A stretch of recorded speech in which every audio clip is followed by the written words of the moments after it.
Oh my god, it gives us a countdown too. It feels exactly like a live show. We're live to the world. Producer. Yeah, that's crazy. Sorry to get you out of bed an hour early, Jason. No, it's cool. That was just maths done poorly a couple days ago. But the nice thing was I had set my alarm for like 6:45 anyways, so I was kind of prepared. You always look the same though, whether you wake up at 5 a.m., 8 a.m., or 9 a.m. Like, Is that a compliment? I don't know. Does it mean I always look wrecked, or does it mean I just always look? I think it's just because you're always hungover when we do these. Like. Well, was New Year's Eve? I'm not this time. I'm not hungover. In the name of that, Happy New Year's, everybody. Happy 2025. Another trip around the sun. We've all made it somehow. Jason, I just want to say your beard is looking equivalent to that one time we're in a taxi in Germany and the taxi driver asked if you're a terrorist. Yeah, and he asked if I was carrying a bomb in my suitcase. That's what I'm going for. It's really dense at the moment. Yeah, I'm going for like a nice terrorist chic look, I think is what it's the great style for Counter-Strike. kids are calling. Yeah, it is. It is. I'm right there with a cosplay, I think. Throw a condom on my head and I'm good to go. If we ever did a show about, Counter-Strike or anything, I mean, you'd play a role for sure. Yeah. Well, one thing I've learned in Counter-Strike skits is that every skit needs a bald guy. Like we really, I've been typecasted here as the bald character and everything, which makes sense. I'm just surprised that there's so many situations that require a bald man in the content that we make. Some of the coolest guys are bald guys. Yeah, I think so too. Michael Jordan. Gandhi. He's got a good point. We haven't done a Space Jam spoof in Counter-Strike quite Actually, yet. Or if it was... That's great, actually. I know, I'm it's a fantastic idea. Or if it was the Last Dance thing, like who would be your version of Scotty Burrell? Scotty Burrell. Which douchebag was that? No, that was the guy that was the guy that Jordan bullied. Oh, like yeah, a young that's right. Guy on the team. Yeah. So who would you bully, Jason? Who are you bullying? Who would be the guy who got picked over Jordan on the varsity high school team that just got called out and reamed out in his Hall of Fame speech? Who would be that guy? That's what I want to know. Just living his life. He's done nothing wrong. All he did was make the varsity team over Jordan, and he just gets wrecked throughout his entire life. Well, that's a question for you, Jason. Maybe Blue? Yeah, it would be Blue. That one time. It would be Blue that one time. He took a pro league over me. He's done. We got him. All right, good call. Do you think we could tell have we ever told the Blue falling in the pool story before? I have to think we have. Like, surely the statute of limitations has come off that one. We can tell it again, though. It is one of my favorite. Yeah. It is one of the stories that makes me smile. That was 2017, 18? Something like 17. That. It has to be 17 or 18. I think it was the first spring break pro league in Dallas. I feel like that which would have been 17. Yeah.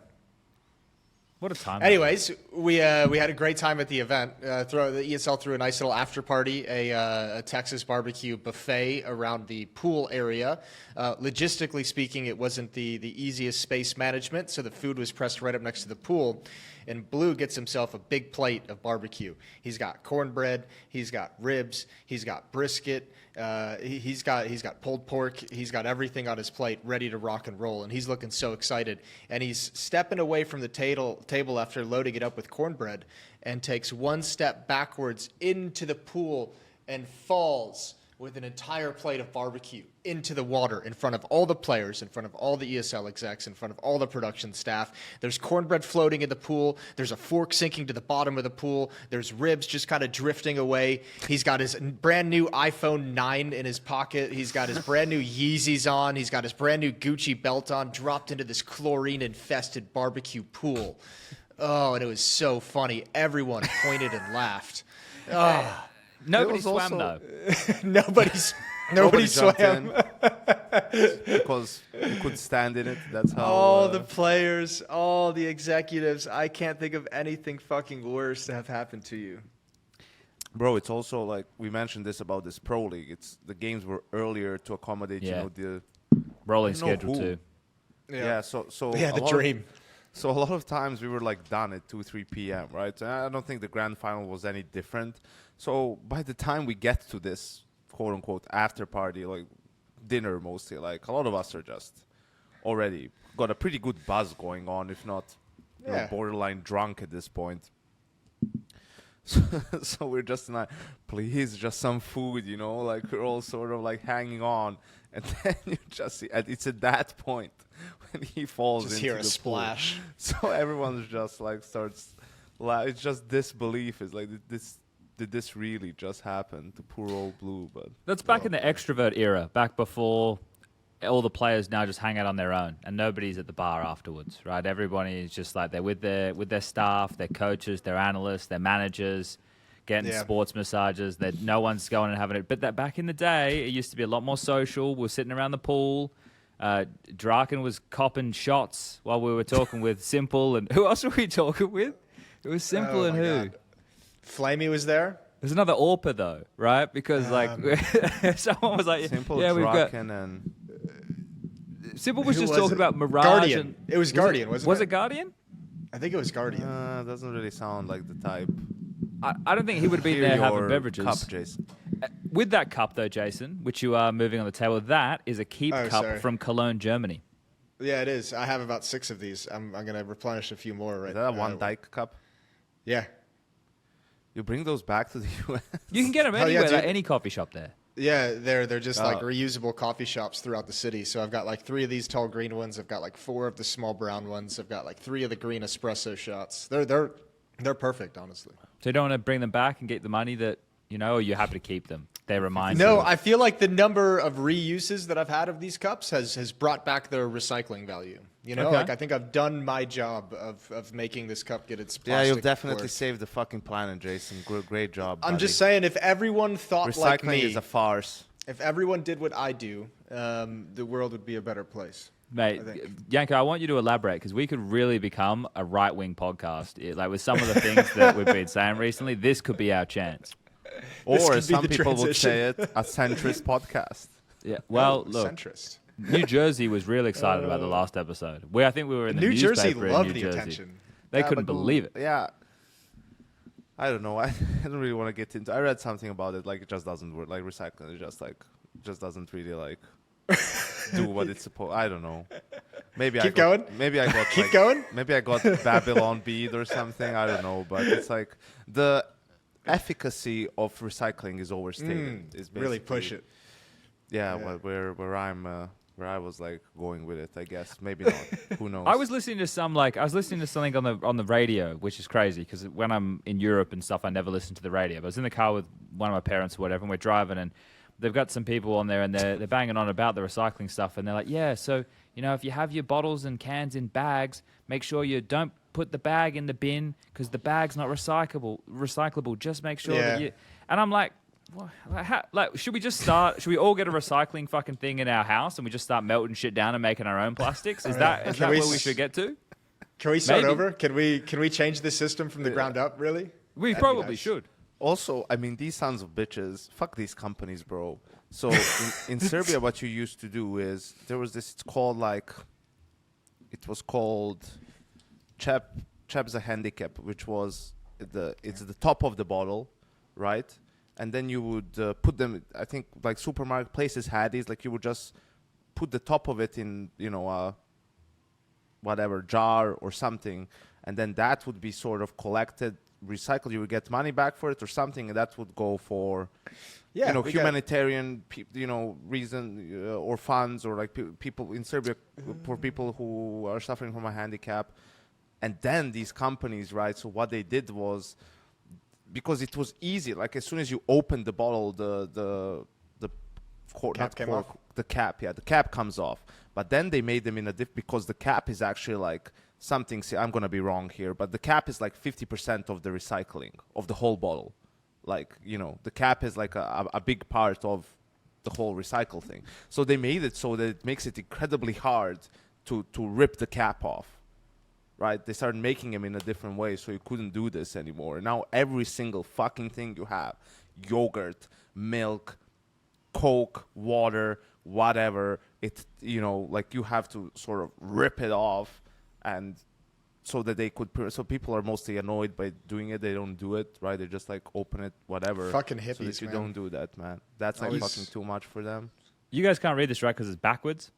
Bottle made from 100% recycled plastic. Yeah, then read a bit below that. Fuck off. That's small print, and it's a little It bit says grainy. excludes cap at label. Oh, okay. So So you guys don't do the cap or the label? I don't You just do the know. bottle. I don't know. I'm not really big on recycling. These are questions, though. These are the Why are we questions that we talking need about- Why are answered. we talking about recycling, man? This show sucks. It's a new I year. don't We're know. changing. We're changing Yeah. the dynamic. We're going to talk about Jason composting. How do you feel about it? I compost myself, having a garden that I transition the compost to come the spring. I heard you say I eat compost myself. I'm like, what the fuck is he talking about? In some ways, Yanko, all we do is eat compost. Everything you eat is compostable, except for the meat. Yes. Really, don't compost the meat. At least if you're gonna use it in Is areas that a that are for euphemism? vegetable gardens, you don't want to add meat into there. You can do it for the flowers, but Okay. not for garden. Why, Jason? Anyways, You know why? Yeah, because the typically meat carries parasites and bacteria that you don't want growing into the food that you're going to consume. Interesting. Okay. Yeah, you'd We've like learned to keep something that here away. today. Yeah, you'd like to keep that away. Has anyone picked up anything new recently other than recycling and composting? Well, Christmas just happened, so I think everyone would have gotten something new. What did you get for Christmas, Jason? That's a really good question. I mostly just got. I'm at the point in life where everything I would gift just gets given to my daughter. So she got like a little remote-controlled car that drives around the house that saw you that can on attach. Instagram. Yeah, that you can attach a mop to. So as she's riding her little car around the house, she's cleaning the floors at the same time. So what that you're was saying pretty is sweet. nothing's for you anymore. Exactly. I Okay. get nothing. I did get a bottle of booze. Shocking. Yeah, I hope it didn't go to her. No, the booze stays with me. But It's yeah, actually in Jason right now still. I got a nice bottle of bourbon. Composting is Composting in my gut. Yeah, Well, look, I have a question. How old's the kid now, Jason?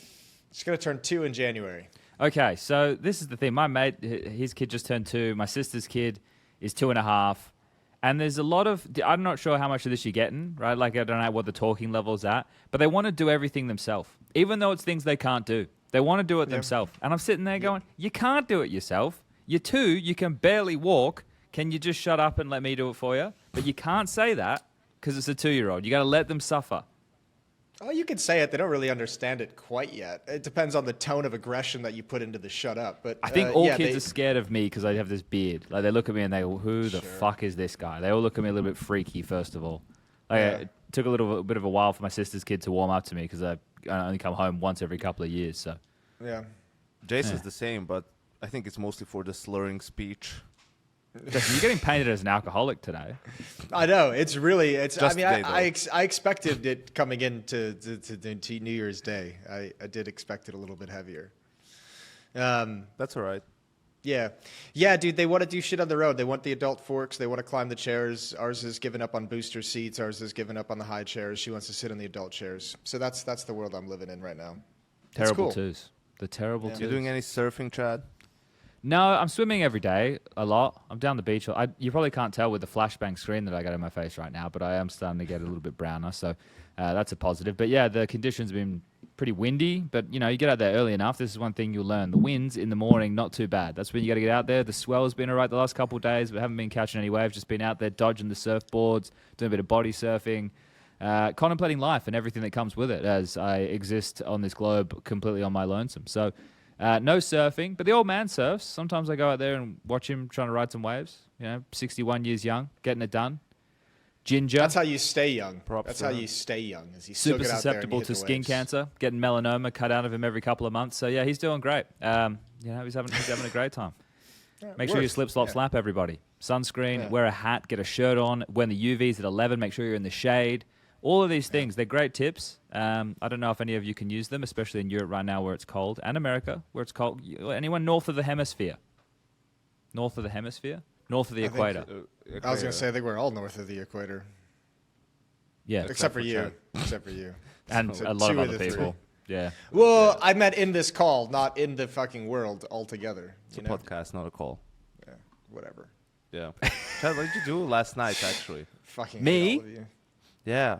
I'm did you so like, because You were in as bed? you guys know, I'm like a fucking party animal, man. Like I just fucking no. So my parents came round We ate some pizza on the balcony and watched the sunset and the fireworks on Rottnest Island, which were very distant. And then we played some games of Bananagram where I won. And then they went home and went to bed. And so did I at about 10 p.m. So, you know, had 8 hours sleep. Pretty good night. That's what time I got in bed, 10 p.m. Yeah. All three of us were in bed by midnight. Well, you Dude, you guys have a good reason. You got kids. You don't have a choice. No, dude, you got a good reason too. New Year's is the worst of the holidays. I've never really truly appreciated New Year's. It's like there's no point. I don't want to be up till midnight. If my kid wasn't like 4 months old, I would have been anywhere but in Belgrade. Like, I hate it here during New Year's. It's so crowded. There's so many people. It's impossible to get anywhere, right? It's like super annoying. All the places are packed, right? Like even restaurants and stuff, malls, whatever it is that you want to do. So it's best to just get away somewhere. But yeah. Speaking of getting away somewhere, can we get away into some Counter-Strike talk? Because there's a lot of shit that went down starting. When was the first ropz announcement? That was like the day before Christmas? Yeah, it was a while ago, but I had a thought on how we could potentially do this because, like, if we go through like every ticket, I think we'll get through every item. But I think the way that this could be more exciting is with everything that did happen. What is the one that you guys think is the most exciting or most shocking, or what's the highlight change? Because let's operate under the assumption that all of this is real and true, right? Like, let's just do that, even though it might not be, right? We're not sitting here and we're co-signing and saying all these things are happening, but it's just easier if we exist in the world that these things are happening as they're said to be. So what leaps off the page? What is the highlight for everybody playing at home? And when I say everybody playing at home, I mean everybody in this call, which is not a call but a podcast. I think it's got to be you have the combination. It's the ropz leaving FaZe and elige going into FaZe. I think is probably the most exciting one out there, and that can tie in easily to ropz going to Vitality. Okay, so I think whichever one we want to start with. So is that because you're North American bias? I think it's just exciting. It has the most high-profile players involved in it, with spinx with spinx dropping out of Vitality, ropz going to Vitality, elige going to FaZe. I think that's the most high-profile move that we've had at the moment. Yeah, but tell us, Jason, why are you liking this? Let's just stick with this. Let's go with FaZe. Why do you like elige to FaZe? I like it for a couple reasons. I like one, coming in, I think, first of all, with ropz departing, I think that's going to give Frozen a little bit more space to play situations more akin to how he did in MOUZ towards the end of his tenure there, being alive a little bit more in the late round, being able to pick and choose a little bit more battles. I think that gives him space to be patient on the map, on the T sides especially. I think it creates an interesting conversation about how you want to utilize elige, especially on the T sides. Do you want to pair him up with Kerrigan, who's going to be the crazy space taker that's going to create the opportunities for elige to follow up on? If you do that, do you want to split up Rain away from Kerrigan, who's been doing that for a while? Do you want to break up that experience, put Rain on a solo side? Do you want to put elige on the solo portion of the map and let him stay away from the pack and kind of pick and choose his battles? Are you going to mix it up and do it from time to time and bring him in sometimes, maybe put Brokey on an isolated side with the AWP and have a 3-rifler core taking map control? I think it creates a lot of options. And then on top of that, I think someone like Kerrigan, who likes loose play calling, I think it's going to be relatively easy for elige to kind of slide into that and slot into that and play off his intuition. And then I just think, in terms of the conversation around elige, I've said this a number of times, I think that's a player that I feel, with his skill, should be going down as one of the best players, most talented and best players we've had in Counter-Strike, and just due to being in the North American region, hasn't been able to show that off nearly as much and build that resume. So I think it's going to be cool to see him actually with that chance of being surrounded by 4 players that, in his mind, perhaps for the first, maybe second time in his career, he can look down the line of his team and have complete faith that everyone is up to par and is up to the expectations that he's going to hold them to. So I think it's a really cool move for a bunch of reasons. Lots of things there. Lots of things to unpack, Jason. I think that last one, I would probably even go first time, right? Because if you look at, like, he came up with a lot of the other North American players, right? Yeah. So he would look at a team like FaZe, and there'd be the utmost respect for Kerrigan as an in-game leader, for Rain, what he's achieved, because he's competed against him for the better part of 10 years, because it's not like John hasn't been around for a long time either, even though he's only 27, right? He's been around for an awfully long time too. And then you got Brokey and you got Frozen in there, who are obviously very accomplished players in their own rights, right? So yeah, I think that respect level is going to be high. And the other one, I guess, is the fact that he is going to make that move over to Europe. So that's going to be interesting to see how that's facilitated, where he ends up, what that means in terms of him being, is he going to be overseas permanently? Is he going to do a thing where he comes over and does boot camps and goes back and forth? I guess that's something that we're going to have to learn, and that's going to come out in the wash. But obviously the main one is how it's going to function within the team. And if we are operating under the assumption that how everything stands right now is how it's going to go forward, it'd be phased just with one change. And then the question, which is where the role cells come in, is, well, this is not a one-for-one trade with ropz, right? You pointed out the fact that Frozen's probably going to go into a couple more of those types of positions, even though, he already felt like it was him and ropz last alive a lot of the time regardless, but maybe we'll see less overlap there. But I'm excited by it as well. I agree. I like this extra aggression flavor, and I think what it means from my standpoint is Karrigan needs to become more of a facilitator for elige and Rain as opposed to a martyr, right? Like he needs to be setting these players up, not just going in there trying to take the space and just dying. Because like in how many games is Karrigan being able to go in and take the space successfully? He tries to take the space, but he's not always impactful within that in terms of being able to get away with those kills, right? So I think if he can set up Rain and elige, he's got two world-class opening fraggers right there. I think the elige move gives him like some flexibility too. I'll touch on a couple of things because you said maybe the first time that he's probably been able to look down the line and have that confidence. There's some truth in that. I know like even during the 2019 Liquid Grand Slam run, I know even for those players on that team, we're just kind of like, we don't really know necessarily that we did anything to make our team elevate to the next level. That was just like a stretch in time where all 5 players were just like incredible and were hitting their peaks. And that's how I know some of those players from that team look back on it, is like, we weren't this dominant team because of something that we unlocked. We just all peaked at the same moment and became unplayable for those 2 months.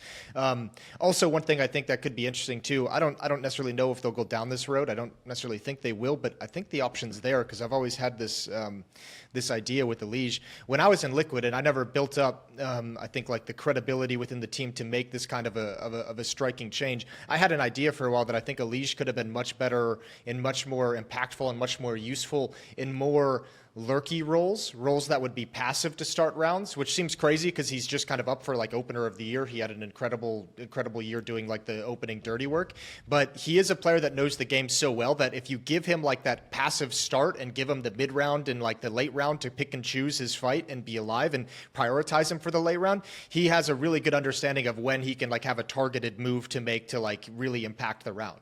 If you make it so he doesn't have to find an opening play within all the chaos, within all the utility, I've always thought that if you could position him in the mid round, he could find you those really impactful frags and that really impactful play that turns rounds in your favor. So I don't know if Karrigan or FaZe or even if elige would ever want to do something like that, but I think there's options, like kind of how I mentioned, where you can have that kind of space-taking core of Rain, Karrigan, and elige as riflers if you want to do a certain style and have Brokey off to a side with an AWP or even with you supporting you, or you can put elige off to the side and give him that kind of patience in the early going while you take space for him to say, if I feel like I have a 1v1 at this bomb site, I can go challenge for it. Or, you can obviously have him paired up with Karrigan and Brokey in the space taking and have Rain off on his own. So there's a lot of versatility that FaZe can get into with this kind of a move that I think is really, really interesting. Yeah, definitely. I think also you look at it for FaZe, the change, ropz, I mean, obviously an incredible player, but elige too. And I think the most important thing is what some of these teams do sometimes is like when they lose a player who's really good but is a veteran, they bring a player who's sort of on the rise but is young and not as experienced. And here you get elige, who, is a proven winner, played an insane amount of big games, right? As Jason pointed out, incredibly cerebral about the game. It's all about, and he said in his top 20 interview that he's, willing to change roles, play different spots, do different things, and I think he's a guy who's definitely capable of doing that. Obviously, you don't want to shift who he is as a player and put him in like anchor roles or something like that, which isn't going to happen on FaZe.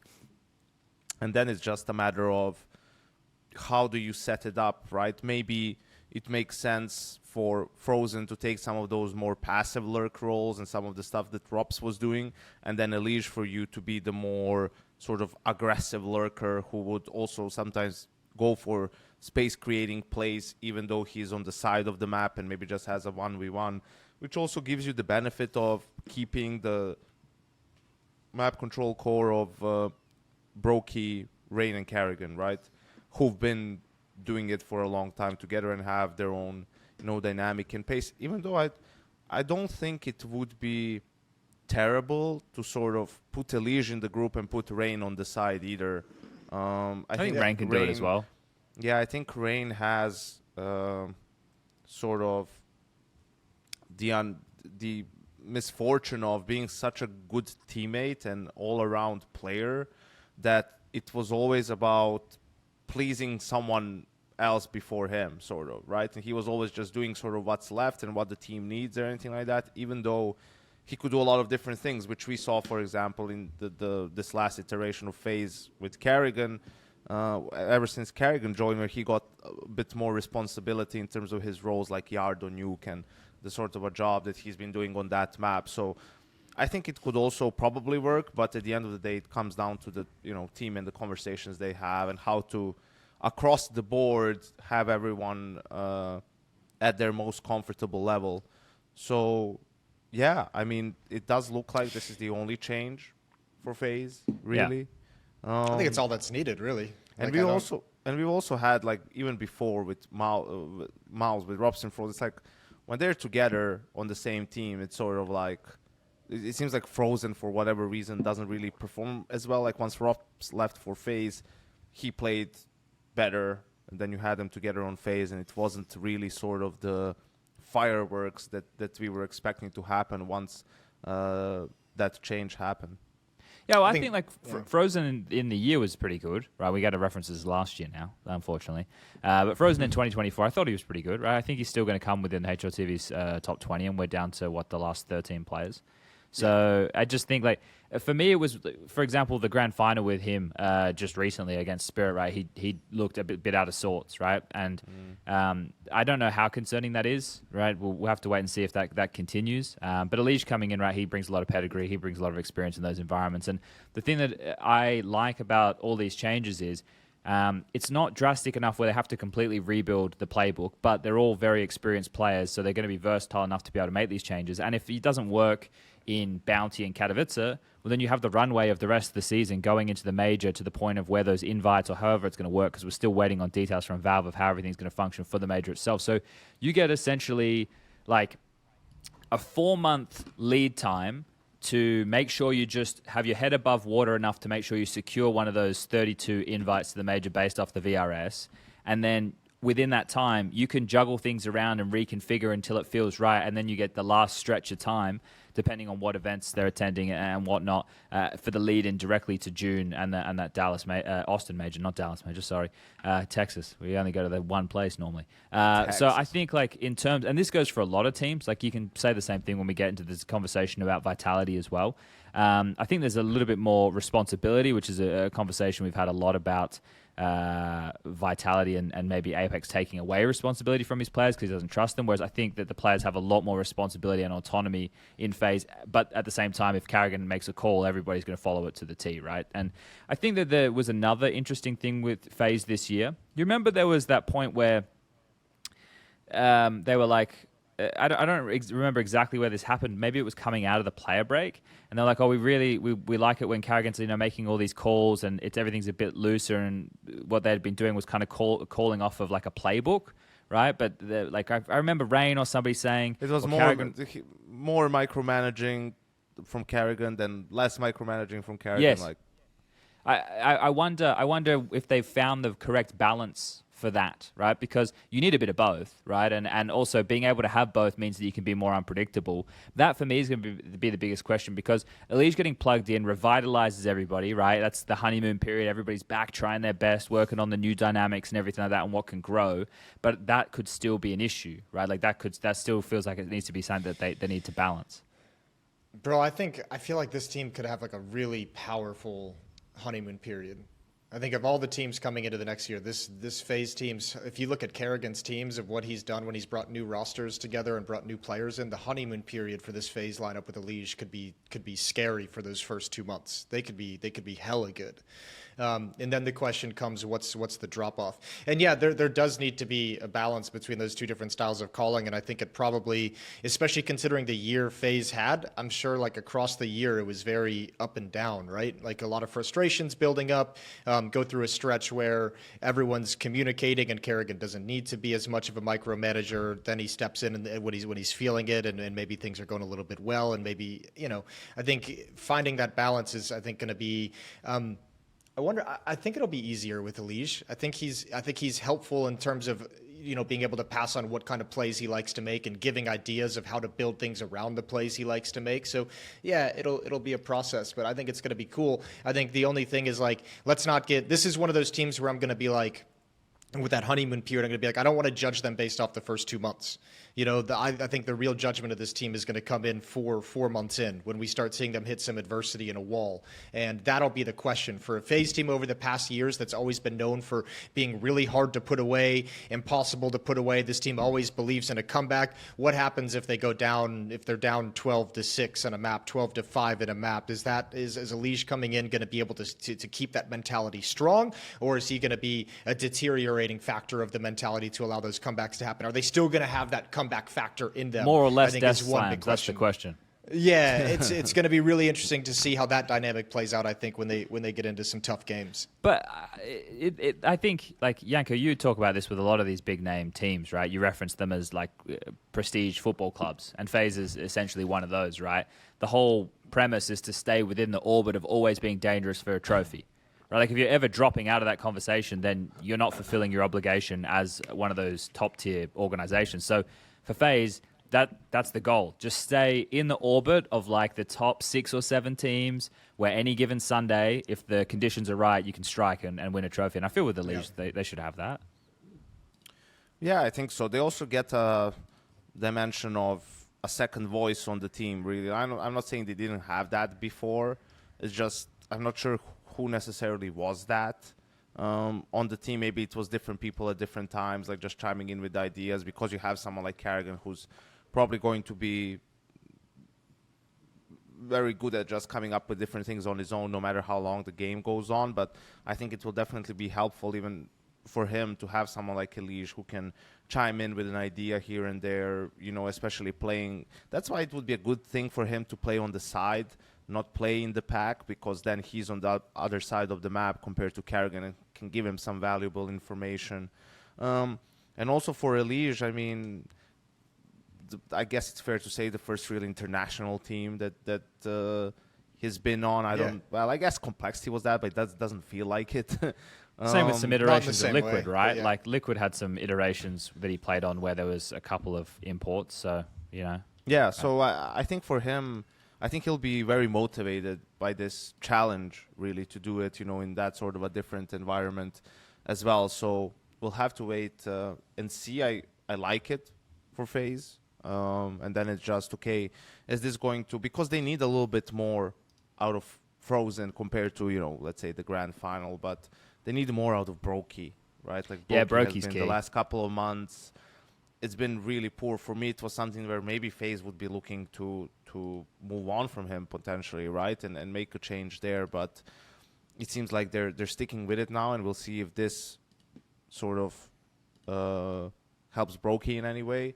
But I just also want to touch on the whole ropz situation, man, because I did tweet about it, and it sort of blew up a little bit, but then people couldn't really understand fully the context that I meant, which is over the last year, a little bit over a year, FaZe has Twist and ropz leave on free transfer.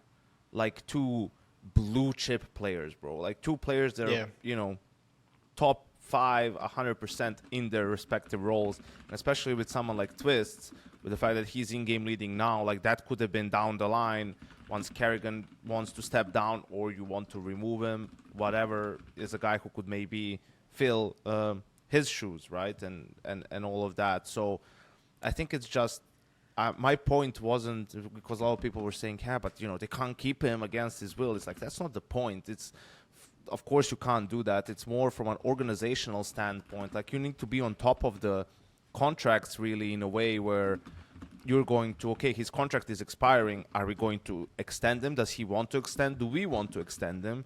If it's all yes, then let's do it now, because even if a year from now he wants to leave or we want to remove him, whichever way, okay, then someone will have to pay for him, right? Like that's why you extend, I know, a 3-year deal, you renegotiate and you extend after like a year and a half. 2 years at the latest. Like definitely when it's 1 year or more left on the contract is when you sort of extend the player to avoid these sort of situations like G2 will have, which we'll get into a little bit later. But I think just for FaZe, it's kind of unacceptable that these two guys, like, they just leave on free transfer. And actually, in Twist's situation, he was very vocal about it. He wasn't necessarily even thinking about leaving FaZe. Like, FaZe was just sort of lazy and didn't manage the situation properly, but they didn't even go to him to offer him anything. Like, if they offered him any sort of a contract that's reasonable in terms of conditions, like, but Twist would have probably signed it. And if I remember correctly, they weren't even like initiating conversations. Twist was kind of like, yeah, they haven't even really reached out to me about the contract. Like, so I'm just here. Then I think in his position as well, right, being in Europe, right, you want that guarantee that you're going to have a team. Yeah, he didn't necessarily feel wanted, which probably wasn't true if you talk to anyone on the FaZe roster. Sure. But that doesn't have anything to do with how the organization handles things. So, you know, that was already it. And then with ropz, I don't think it's much different necessarily, right? I don't really imagine that, you know, the players on the team or that Kerrigan was like, yeah, I'd like someone else for this guy. Like, even if maybe you feel that roles aren't on point and you need to shuffle some things around, ropz not going to be the piece that you move, right? From the team. And these are guys that in normal situation, if a team wants them and they are willing to, you know, leave, you would get $1 million+ for each of these players. You know, like, we're not talking about some dudes who are, well, okay, it's a couple of 100,000, sticker money covers it or whatever, even though, you know, that's still a lot of money. But it was just crazy to me that FaZe sort of let that happen. And listen, they're not known for their esports side of things or esports management side of things at the very least, but come on, man. Like, you know, we're talking about two-star players that have just walked on free transfer from your team. You get nothing out of it. The ropz one would be curious to me, because I think the Twist one, I'm with you, is completely egregious. The ropz one would be interesting considering the year they had when exactly he started mentally making the decision that he was going to leave. Because, you know, if it happens, if he doesn't make that decision until like July or August or something like that he wants to get out, then there's almost like no chance you're going to be able to re-sign him to a contract at that point. But that's also to your point of, you should have started this process with a year left on the contract or a year and a half left on the contract. Yes, but then you shop him then, right? Like, if he doesn't want to extend and he wants out of the team, that's when you shop him around. And you're going to find buyers for ropz. I wonder, though, like with the major being right around the corner at that point, you know, I think that's a tough place to be in, is do you keep this roster that, you know, has an outside chance of winning the major, as we saw almost made it all the way to the end, 3-mapper in the grand final, or do you just try and get rid of them then and see what happens with the new player? I just think, to Yanko's point, like, either way that you spin it, if you had extended the contract, even if it was only by a little bit, you would be selling him for money as opposed to giving him away for free. You don't want to give your enemies a weapon for free, which is essentially what they've done by giving him over to Vitality, who we already have heard in the past, you know, they weren't willing to spend. Like, wasn't ropz meant to be linked to Vitality in the past? And, like, the rumor was at the time, he wanted too much money and Vitality weren't willing to pay. Like, this was a couple years ago. Maybe I just made that up. Maybe, I don't remember. I don't remember that. But to answer your question, Jason, like, to stay for the major cycle, the players absolutely would have liked that, because the players don't give a fuck. Yeah. In general, I mean, not necessarily. Like, in the grand scheme, you do care that your org is in good financial standing because it's your financial future as well, to an extent. But they don't really care. They just want the best team to win the major, to have at the major. But from an org standpoint, you move him because then you're in a situation, right? And also, even if it's like, I don't know, for a 6-month deal, but for a year, definitely would get a lot of money. For 6 months, we've had cases before where teams were not willing to buy out a player, you know, for a significant amount when it's just one season basically left on his contract. Like, they were more willing to wait it out despite needing the player, or even go for a different option. So it's just kind of crazy. Well, if we stick on, it happened 2 times, you know, back-to-back years. FaZe loses a star player on free transfer. I think it just goes down to, though, Yanko, what you're saying. Like, this organization, you were part of it. You know it better than anybody, right? Like, it's essentially a self-run thing within Counter-Strike, right? You've got Eddie there. There's that guy that's Brazilian that's with him. I don't know his name, but he's always in the gym getting fucking jacked.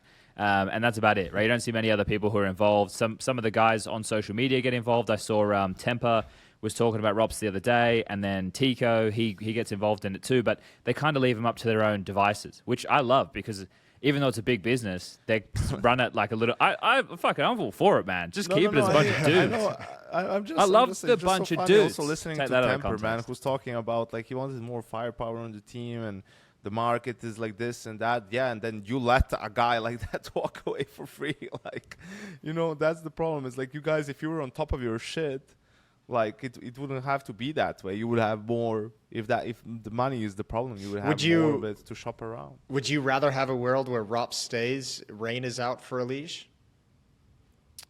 I think a change had to happen, right? Yeah. I think, like, there's a lot of because I was also. But let's say ropz goes in and says, "I want more firepower," and they bring elige in for Rain.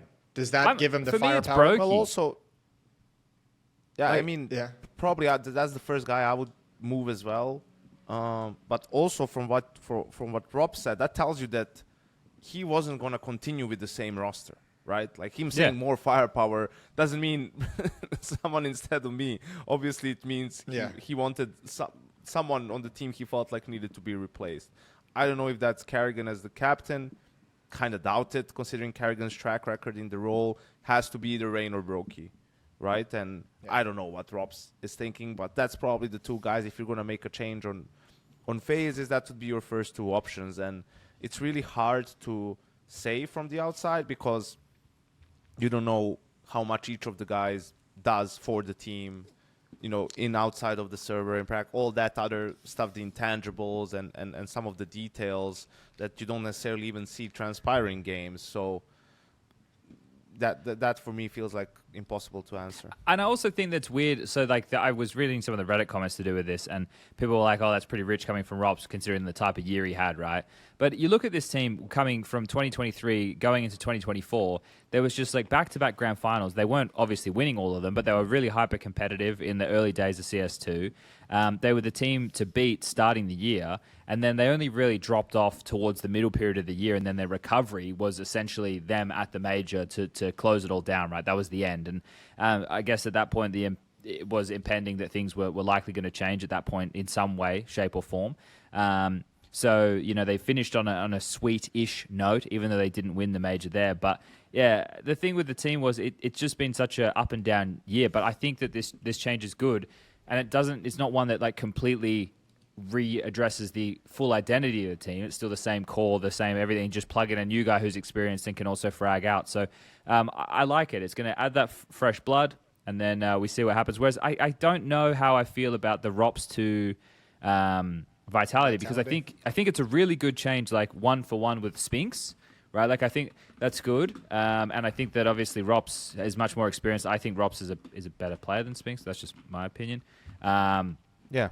But I don't know how it's going to work for ropz, because he's gone with essentially being with Carrigan as his in-game leader for the majority of his career. I know it wasn't the whole time, but for the majority of his career. And I think that there's a big demeanor difference between the likes of a Carrigan and an Apex. So I'm curious for ropz from that perspective, how he's going to handle that. Like, if he gets fucking told off by Apex mid-game, which would probably never happen from Carrigan, is he going to shut down? Like, how is he going to handle that? Because, like, I think Dan is probably cut from a bit more of an elk similar to me. Like, if someone is doing something that I don't think they should be doing and the game's on, I'm going to fucking tell them. Like, you know, whether it's... well, I guess you need to learn if they're going to react poorly or not. But I'm curious to see how that dynamic kind of works. But the idea of ropz with ZywOo and Flamesy, I think that's fucking sick. It feels like the situation in which that might happen would be where ropz is, you know, taking his time, clearing the angles, being, you know, detailed in Apex. Just fucking swing. Yeah, like, just go, just peek, like, you know, like the timing is now, or something along those lines. Because most of the time, you imagine, you know, you're not gonna complain too much about what ropz is doing on the server. But yeah, I think also the issue is, what for me the issue was with Vitality with their last roster was they're doing too much stuff. They don't do enough default, on the T side, but even more so on the CT side. It felt like the reason was they don't really trust their players to do well in default situations, like to have good reactions and prompt reactions to what's happening on the map. So that's why you set things up a little bit more. You do more things as a team. You group up perhaps a little bit more. And ropz is definitely a help in that department.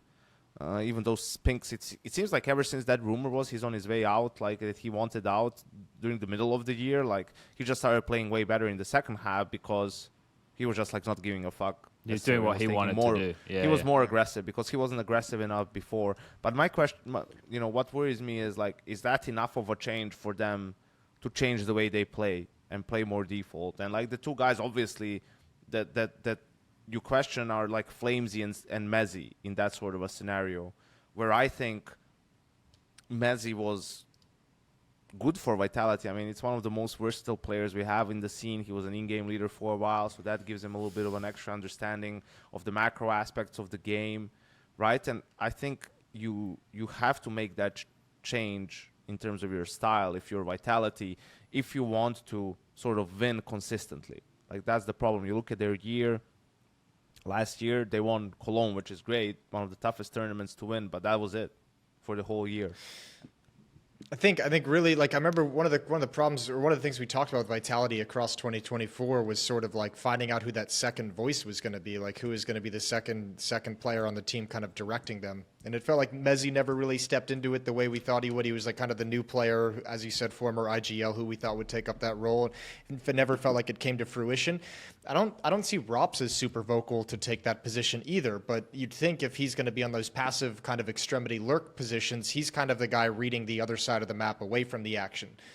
So he's going to have the knowledge to be able to direct them and call out, what he's seeing and what he's noticing and how he's reading the map and when he's going to make his play and his timing of all those things. But, do they have that second voice established yet to help them with the mid-round decision of changing things up out of the initial call out of Apex? I think that's still a question.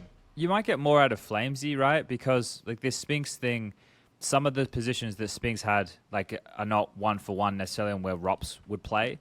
Like you might, I think you have more overlap, or at least you have some overlap with like flamesy, this on the CT side, with ropz's positions. So then flamesy might get to move into some of spinx's positions, which would give him a bit more movement and like freedom, which I think for flamesy, he's a kid with like ants in his pants, right? Like you ever meet this guy, he's fucking bouncing off the walls, and that's kind of what he has in the server too. So I think that there's certain scenarios where that can come in to play. ropz is going to have to play Vertigo in this team though, so that'll be something that they don't play Ancient, so that's not going to be on the table. But yeah, in terms of the whole voice situation, I think we'd always be wanting it to be ZywOo because he's one of the best players to ever touch the game, right? And someone who has really good intuition for it, but he's just not that guy, right? Like he can become that guy, like it's never too late. But I think that the interesting thing is the amount of firepower within this team. Like that's the thing that kind of just stands up. And it's exactly what ropz was looking for. Yeah, it's just the consistency that those players can deliver with that firepower. And if they're being forced into type of rounds that they don't want to play, or where it doesn't put their firepower on display, then that's where some of the issues I think can start cropping up, because you want to allow these guys to be able to play out rounds. You want to put them in positions to that, as opposed to, all right, guys, let's just contact because I have a read that this is the thing, right? It could work though. You just like walk into a bomb site and trade because you have so many people who can just bop heads. So I think there's a lot of different ways to look at it. I don't like have a lot of reservations with it. I think it's a slam dunk for Vitality. spinx doesn't want to be here. There's a few names who would be great replacements. Yeah, ropz is definitely one of the tippy top of that list. There was rumors as well about the idea that they were looking to see if they could upgrade mezzy at 2. I think Jimmy was one of those names that was being floated around for that potential. But that obviously is not happening as far as we're concerned right now. Anything could change. But yeah, I think... Yeah, like you look at the year that we've just had, you have the 3 teams that are the ones in conversation for Team of the Year. You got Na'Vi, you've got G2, and you've got Spirit, right? Outside of that, Vitality have to be in that conversation alongside of probably Mouse, but Yanko, you bang on. They own... It seems like harsh to say only one Cologne, because we had such a competitive year of Counter-Strike where so many different teams were winning tournaments. We had 2 different major winners, and Vitality were there in the conversation most of the time, but unable to seal the deal and be that consistent best. And that's tough because nobody was really the consistent best. Like Na'Vi had a patch, G2 were patchy, but they had a bunch of them. And then Spirit were the bookends of the year, and they even picked up a couple of ones in the middle too. So, yeah, maybe we're just going to be in a period of Counter-Strike for a while where there's where there is just it's not a power struggle, right? But it's just hyper competitive, where we have a bunch of different teams going inconsistent, and that's cool because then we can then start focusing in on not what makes this one team so great, but where are the differences that lie between all of these teams. There's a lot of factors to that too, right? It's like we've seen with international lineups kind of coming together, you see more teams kind of playing standard defaults, and really like the openings have been really homogenized in terms of utility usage. Those regional styles have kind of the differences between how different regions play have gone away. Now it just comes down to the details, right? Like the breaking MR12 of the has made it, yeah, and MR12 has made it closer. Pistol rounds and economy have made it easier to come back and easier to keep things close. And yeah, the details are going to be like that impact round of the big clutch, or breaking the smoke and getting 2 kills on a critical round. That's where the game changes now. Yeah, and I think also at the end of the day, the players, which players are going to show up in the big moments and have the big games, right? I think it's interesting though, like with the ropz statement that he made. I wonder how many players are kind of feeling this right now. Like when ropz comes out and says, or we hear ropz say, I want to go to a team with more firepower. It almost feels like that's where players think that this game is headed at the moment, to where it's not going to be a heavily tactic-driven meta. Utility usage is always important, but it's not going to be the driving force the way it was during Astralis' dominant run, because everyone's got good enough. It feels like there's some players right now who think that the main key in Counter-Strike moving forward is going to be straight up firepower and the talent and skill on a roster. I think you just hit the nail on the head there, though, Jason, right? Like you said, everyone good enough with the utility or not highly tactical. Like I think that the level of those things is much better across the board, and everybody at the top level. So it's hard to find level, an edge. Yeah, everybody has a very good understanding of these things, right? Because you're going into game to game, and these players like sitting there and going, okay, so what did we do in our last 3 matches? Well, I have to change that because they're going to target this position. They're having to change things so regularly now that you need to be on top. You're not just going to be able to run the same thing for months at a time anymore. So everybody knows they need to keep changing. There's the mind games. There's what did we do in practice? What do they know about us from the last game? That is all really high. So then, yeah.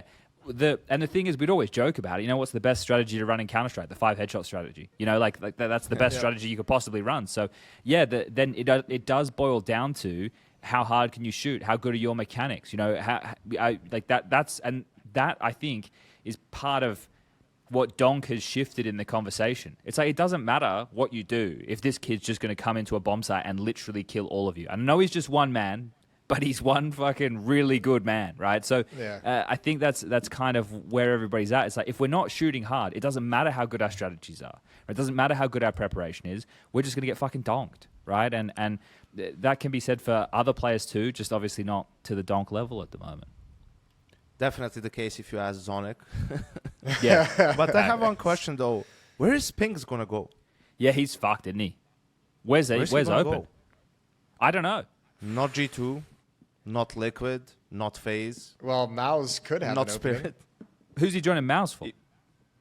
Well, if Jimmy ends up leaving, that's still out there. Apparently, Jimmy's not leaving. He's not leaving at all. Well, where would he go? Where would Jimmy go? I guess. Well, I don't know. I guess. Well, he was linked to Vitality. Obviously, that's not happening. Falcons was the next one he was linked to. But he's not going because Monosy's apparently not doesn't going. seem like. Yeah. They're going to get that core from Heroic. Shit.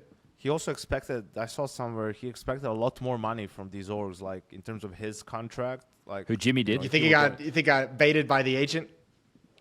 No, I think he was like, I don't know, but he was expecting to probably get paid a lot more if he moves, and then he saw that like that's not the case, probably except for Falcons, and he didn't want to go there unless Monosy also went there and it was a legit team.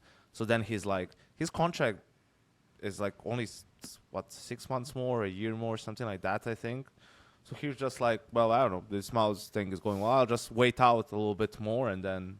I mean, credit to him. He had the best position to be in as a player, where you're fielding offers get to from make 2 that other choice, teams, yeah. a giant org and a team that's already in the top 5, and then you're already on a team that's in the top 5. So like you're just like sitting there and you're like, I have good decisions everywhere I look. I guess So go shopping, and obviously he's fallen back. I guess spinx goes to heroic. Like heroic gets spinx, and Yeah, then nertz is also gonna builds. Yeah, but that's the I mean, team then they're maybe- losing everyone. They're Heroic's losing done. It's everyone. just Yeah, they're Shush. losing everyone. That's fair. It's But, going to be yeah. Shush, spinx, and a core of some team that they can attend events. There's which been like I stuff actually- murmured about some pious. Yeah, that would be good for them. But then they have to just Well, this is the joke. get Madden. Yeah, but people And were Snappy. legitimately saying this on Twitter. They were like, yeah, get Snappy, Sampius, Madden, Shush, Spinx. So you get the core plus, and you have Saw as the coach of the Ents roster, right back together, just minus nertz. And then the problem is you don't, like, because Sampius wasn't on the roster most recently with Falcons. It was simple. So you don't get, like, Falcons spot necessarily, right? So that's the bit that kind of is tough. Whereas, like, Falcons... Do you know, Chad? Yeah? Do you know how long before you can swap that player out? I think it's just a couple months, right? So, like, even if you just play one event, I think that I don't know exactly, but I think if you play just like one event bounty with, because this is the conversation around the Falcons roster, right? They bought Dexter, Tessus, and Kixon alongside of now Nico and Magisk over there with Zonic as the coach, and the consensus seems to be, and this was what Striker was thinking the other night as well, and he's in the back rooms. He's having these conversations with Nell and all these other guys about what the fuck's going on. But the consensus there is that they're just going to replace these players when they can, right? They'll get rid of Dexter, they get rid of Tessus. You get Monacy once his contract with G2 is almost done. You get Jimmy when his contract with Mouse is almost done. You get your boys. And at that point, after a couple of tournaments and this new Falcons roster just needing to do all right, they have Heroic spot now, which is just insane. Now they don't have to play any of the qualifiers. They don't have to worry about that wild card position for bounty anymore. And then you can just go, okay, well, thanks Dexter, thanks Tessus, bye. Like, we just replace you one at a time. Just as soon like, keep Kixon, it's fine. You get yourself an in-game leader, you're all good. But just replace the other two over time and get yourself the roster you were looking for. So I think that's the move, even though they spent a shitload of money to get these 3 players. But yeah. Here's the rules for direct VRS invites. Is rosters are only able to participate in a tournament based on direct VRS if at least 3 of the athletes on the participating roster were also present on the roster on the invite date. I can't think about this right now. I was going to say this, though. For Heroic, I think then they can make a deal with Falcons. Chad can think about it. Chad's where they sort of say, okay, then we want, like, simple for this, like, short whatever amount of time, so they do get that core. But so Simple's at Navi. And then after already, like the loan's over. I think the loan is just to the end of the major. I don't know how it works though. If he hasn't played for them and now he just gets loaned out to. Well, he'd need to get loaned Heroic from Navi to Heroic. Yeah, Heroic would have to make that deal. I think Navi would make that deal. They don't care. Like, they're not going to use him anyway. Maybe. Who knows? No reason to be afraid of Simple going to opposition right now, is there? Well, you never know. Ha ha ha. No, ain't no fear there. Shut up, Jason. Shut up, No, Jason. Shut up, ain't Jason. ain't nobody scared of that guy right now. Basically, I was just trying to say, like, they could maybe manufacture a core that way, and then just, Simple can go back to it. Could be like a month loan, a 2-month loan, and then they just bring some Pius in for him, and then have that sort of full roster. I mean, honestly, that's not a bad way for Heroic to kind of rebuild and just kind of stabilize with that sort of a roster, considering what they're about to go through. That's not. They a got bad enough money. get. If they get enough money, right, or they can negotiate with Falcons to say, "Hey, like, give us." You Madden think and if give you're us Snappy. selling nertz and you're selling 3 players to Falcons, you'll have some cash to throw out there, Yeah. also, or come up with a deal. Yeah, exactly. Snappy, you're still under with Falcons. We'll trade you heads up, kicks in for Snappy or something. You went to the Valve office for the game. Can I get a contact from someone from the support team, because my boy got fucking scammed, bro. Who? I think he's fucked, dog. My boy got scammed. Nico. I mean, with the team that he's gonna end up having, bro. Oh, fuck! that I thought kind you of meant a his scam. skins were Shit, gone. It's like, Chad. no, we Yeah, can't I get know. his I skins was back. They're like, gone. yeah, I can't help you it's there. over. Yeah. That's it. That's it. No. I'm just like, man, it was supposed to be what? Jimmy, Monacy, him, Magisk. I don't know who was gonna be the 5th or whatever. Right now he's gonna play with fucking Tessus and Dexter. But Heroic was gonna bench Dexter anyway. It's Yeah. like now they're gonna like play him, and even like Kickson and Tassis are gonna like have to play with him. Like this is just ass. To be honest, it's only temporary, Yanko. It's only temporary. It's kind of, you know, when you're wishing for Jambo and U-Jerks, you know that the fucking times are grim. The situation is fucking grim. Well, this is better than Jambo and U-Jerks, right? Because, like I said, because they'll play the big events. Yeah, but Because they'll Heroic attend also them. did pretty good. Heroic did good at the major, right? Like, that'd be remiss of us to say that they didn't. And you've got the Heroic roster, now you've put in... No, but you don't have the good parts.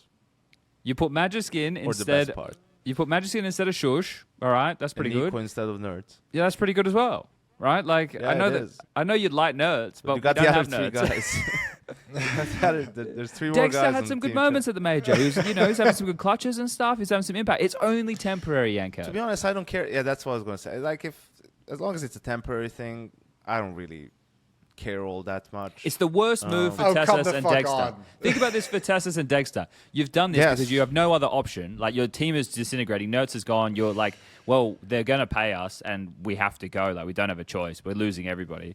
And it's like, and the other two are like, well, fuck, we were going to bench Dexter, but now we're going to go play with him. And it's like, well, this point in our career is just going to be over within 6 months. We better get fucking paid, I'll tell you that much. Because you're going to blink and you miss it, and then Tessus and Dexter are going to find themselves on the bench. And then it's going to be, well, fuck me. Like, they have to know that's going to happen. Because you got Zonic probably going, oh, we'll let you play for your careers. And he doesn't mean that. He means wait until Monacy is available from G2, and we're definitely fucking buying him. And we'll take Jimmy too. Like, this is so temporary, mate. Like, but like, No, but it's temporary. so bad. Again, I mean, that's so bad. Like, Falcons have had a year for this shit, and they still fucked it up. Dude, I was going to say, this is like deja vu to them putting the roster together, of coming in and being like, these guys will get a chance to prove their worth, cutting the whole lineup, bringing in the core of Ents for a temporary situation to get to the major. That obviously turns out to be shit. And then we're turning the new year. We've got the reflections from Zonic in that interview of saying, you know, I didn't put enough emphasis on firepower, should have picked up some young guns, some young talent who want to prove themselves into this roster and bolster it that way. And now we've gone through the same thing again, where it's like you get one player you want in Nico, and then you're compromising again. This is it's like better than the alternative, though. Guys, What's it's the better than alternative? the What is alternative? the alternative? The alternative was just pick up a bunch of guys who did good at the major or have done good in recent time. Pick up a U-Jerks, pick up a Jambo. worked pretty good for Navi. No, but Jason, not the the landscape's different now. Navi were getting positions because of partner leagues. There's no partner leagues anymore. They'd have to start from the ground zero. What has me like have this like sort of weird feeling in my stomach is that this is the absolute worst situation for a team in competitive Counter-Strike. To sort of, you know, They can you're wipe going their nowhere. tears with the billions of dollars that their organization Yeah, has, but right? it doesn't Like- work like that. Like they're all getting into it. You know, it will get paid at least, whatever. But that's gonna make the fucking playing miserable, right? Unless they can do some magic juju where it's like turn it in a way where let's just have fun. Get a you know. hypnotist out there. You know, we know it's not gonna last, right? But let's just make the most out of it instead of just waiting for it to end. You know, it's not Which like a is sad- also, by the way, the worst mentality to go into a new lineup and roster with. Yeah. That's what I say. Get a hypnotist. Like that's an insane know, but- concession to make. But that's why it's the worst. Like for me, from any team I've been on, it's the worst where you know that sort of like changes are going to happen and everyone's kind of aware of it. And even though whether you address it or not doesn't make too big of a difference in reality because, you know, and it's very hard to get a lot out of the players in that sort of a scenario. Yeah, but this is again where it's deja vu, and I'm not challenging or contesting any point. I'm just looking at it from a different angle. Where my frustration with this Falcons project is, we just had a Falcons team where they came out and said, "Yep, we all knew that changes were going to be made back in the spring, but we had to play out an entire season to the end of our elimination at the Shanghai Major to make those changes." But everyone knew they were happening. Everyone knew this was a dead team. And now, what do off the back of that? You turn around and you put yourself in the dead exact same situation, and it's like, what are we doing? So fucking stupid. What are we fucking doing? And this is why I brought up the point at the major of like, this is going to be Nico's best chance to win a major for a while, is now we've put ourselves in a situation like, what are they going to look like in Austin? They're not going to have a good chance and opportunity to win the major unless something miraculous happens in the first 4 months and we see some crazy form. And then they're going to make a change and we're going to go to the second major of the year. Who knows what they're going to look like? And then all of a sudden, you know, Nico's just wasted a year where he can't even actually compete for this major trophy. So I don't know. This whole Falcons thing is just a hot fucking mess over the past 24 months. And you know, I disagree when you said that, and a lot of people were saying this, and they're saying, "Oh, it's Nico's last good chance to win a major," which I thought was crazy for two different reasons. One of them was that I felt like the Falcons roster doesn't have to be worse than the G2 roster because, you know, if it were Nico, Monesi, Jimmy, Magus +1, I don't see why that would be a worse roster than what G2 has had at this major, right? It wouldn't. It probably would be a little bit better. Obviously, now that that's not the case, I think he's going to have a hard time winning the Austin major with... Nico's winning the second major of like, the year. He's lifting the trophy in Budapest. You think so? Goes, yeah. Just call goes it right without now. saying. But the second reason for it is like more of a long-term thing. Is like Nico is still just 27. Nico is younger right now than Kerrigan was at the Boston major. And look at Kerrigan's career from the Boston major up until now. True. Look at all the like things that he's achieved in you know the last 6 years of his career, the big trophies that he was able to live, the 2022 year with FaZe, one of the greatest years we've had in CSGO, right? And all of that stuff. So I don't know why people feel like he's like as if he's at the twilight of his career and he's like on his way down. He was struggling at the start of the year in CS2. He seems to have found his form. And absolutely, I think he has, at a bare minimum, 5-6 good years left. Dude, fuck his And form at the could moment. probably play for 10 more years. He better find Jesus. He better find a mental coach. He better practice meditation, breathing exercise. This is going to be one of those years. I think that Nico's mental game is going to have to be way better than his actual game inside the server. I don't know. Guys, it's not going to be great, but it's not going to be that bad. He's not going to go. He's not going to go play with a bunch of fucking invalids. Like, what are we talking about here? Like, No, I don't think they're going to be bad, but the situation he's going into is like an insanely Did you insane think, situation. Chad, at the beginning of last year that Madden, like that core, that they were bad players? Madden, Snappy, Sampaius? You would have said they were bad players. They came from a fucking top. They're the core of yeah, top came from team. Ents, right? Yeah. So you're Look at saying how there's that unfolded. Yeah, I guess. Because But they had of to play the- with Bob Ross, mate. So, mate, the things that we know that guy was up to, as opposed to playing, right? Like like. Sure. What are we talking? It's not the same, is it?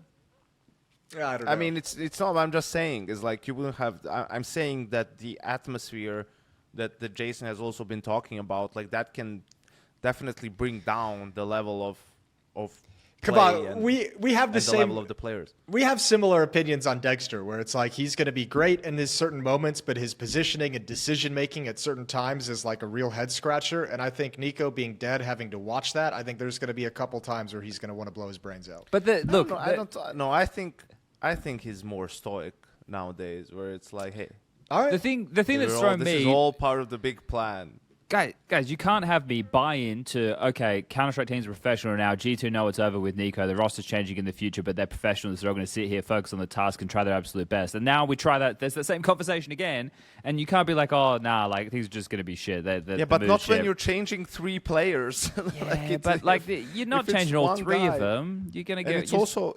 it's also a matter of which how the one guy behaves, and Nico was giving like 110% to G2, and trying to win the major. Well, it's also, there's probably a point in this process where Nico was looking at it and he was like, fucking sweet. I'm about to join a team with Magisk, Monesi, and fucking Jimmy's going to come over.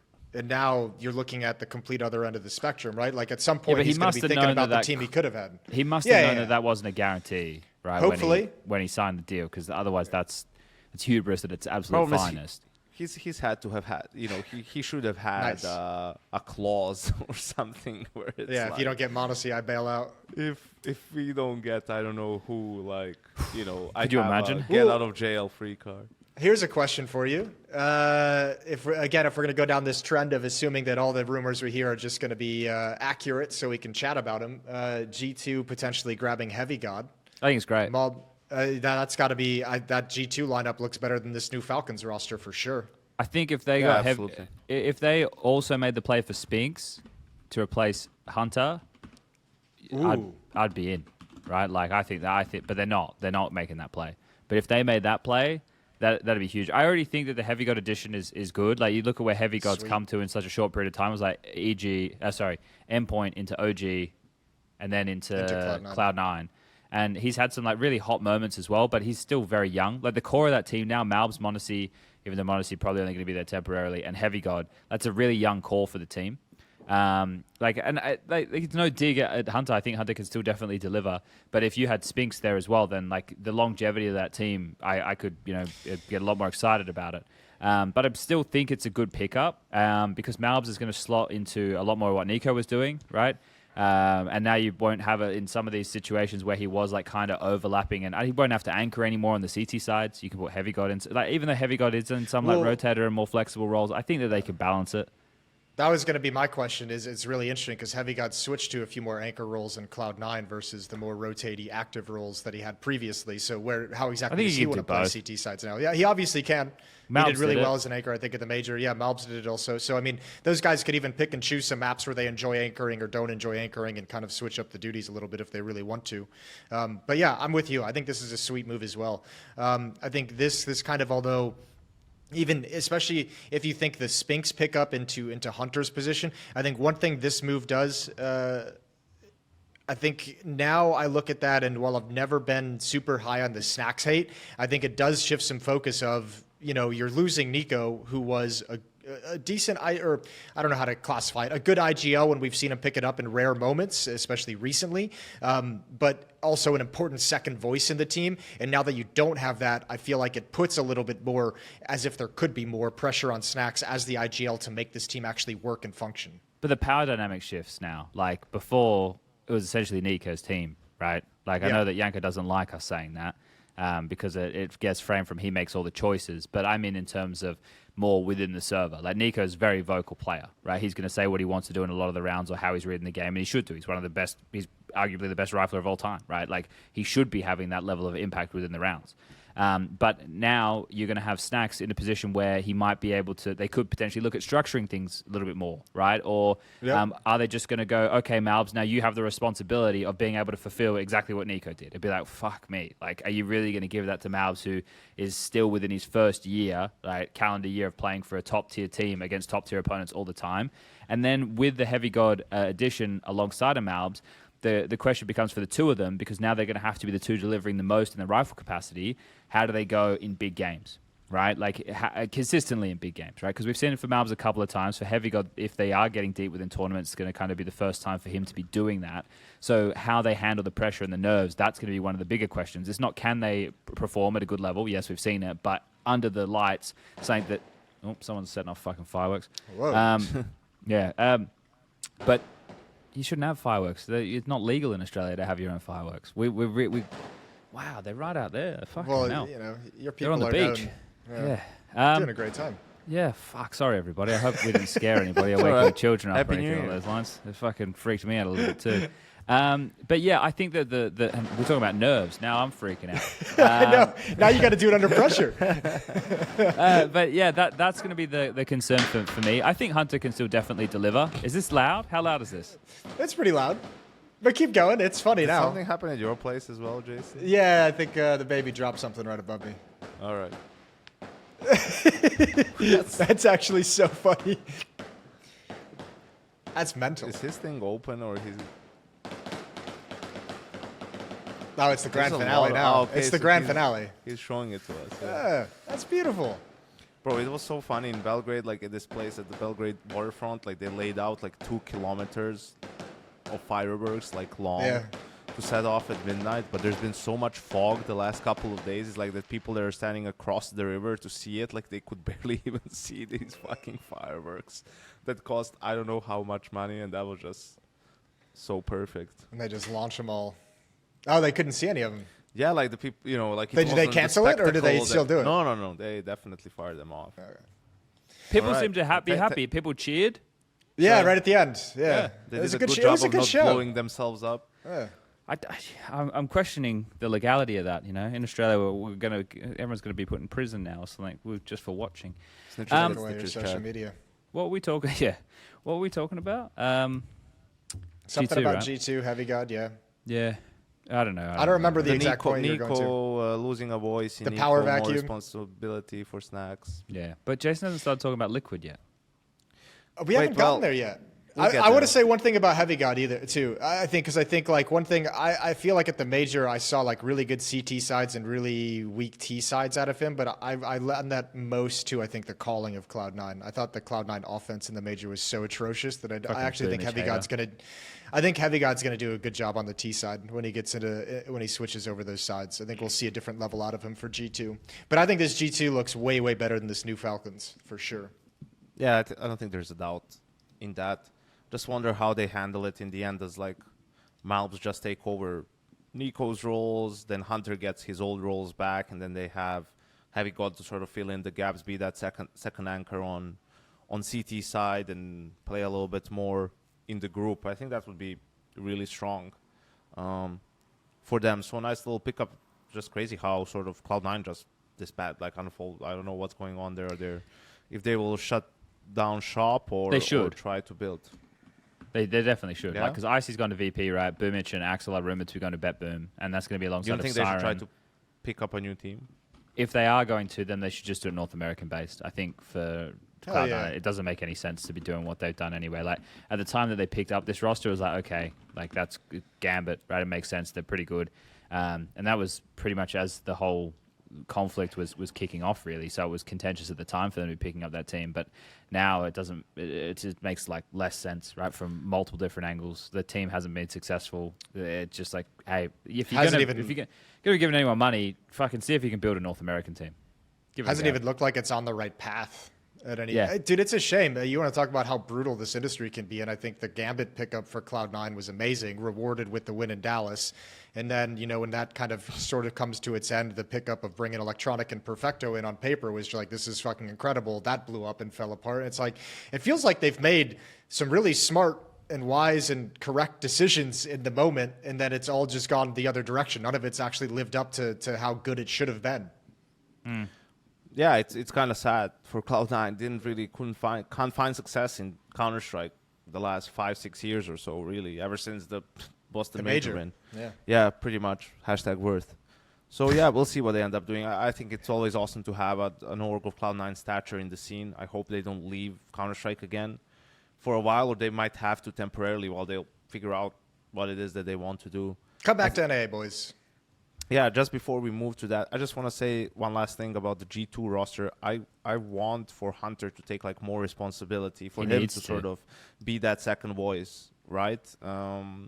With Snacks, because you have like these younger players. Obviously, Monacy as the opera is gonna take a lot of like initiative and all of that stuff, but you can't look to Malbs just yet. I think he's a great prospect, but he needs more experience before he's able to fill those shoes, right? Like he definitely can have his moments. We saw it at the major, we saw the good and the bad in the playoffs, right? And I think with time there's going to be more of good, less of bad, but that's obviously a process that takes time.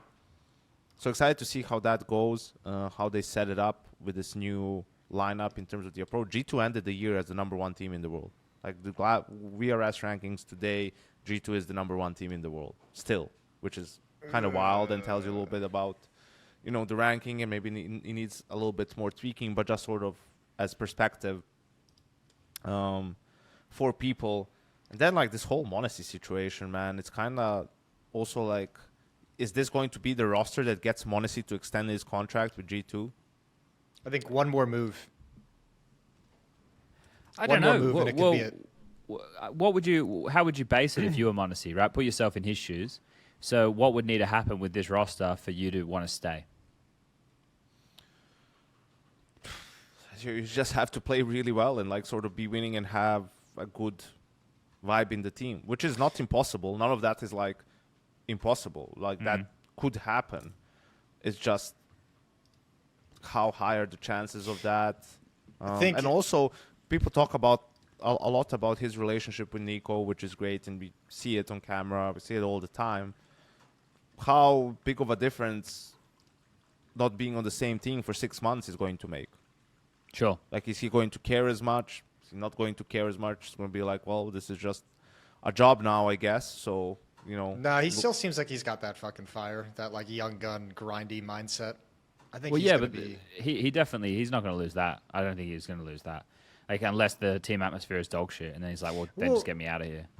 I mean, if you want to talk about it, if you want to talk about what's it going to take for him to say, like, this is the lineup I want to stay in, obviously it's going to have to be Maul stepping into more of Nico's roles and performing admirably in them, you know, inside the server. heavygod doing good in his anchor roles and picking up his game on the T side now that he's within a new team. I think the two questions are going to be, do you want to build a team that's a little bit more constructed like the previous roster was, where there's a lot of individual freedom and ability to make those individual decisions, in which case I think the upgrade you'd kind of want to look towards is if Hunter's not living up to things early on, is upgrading that position.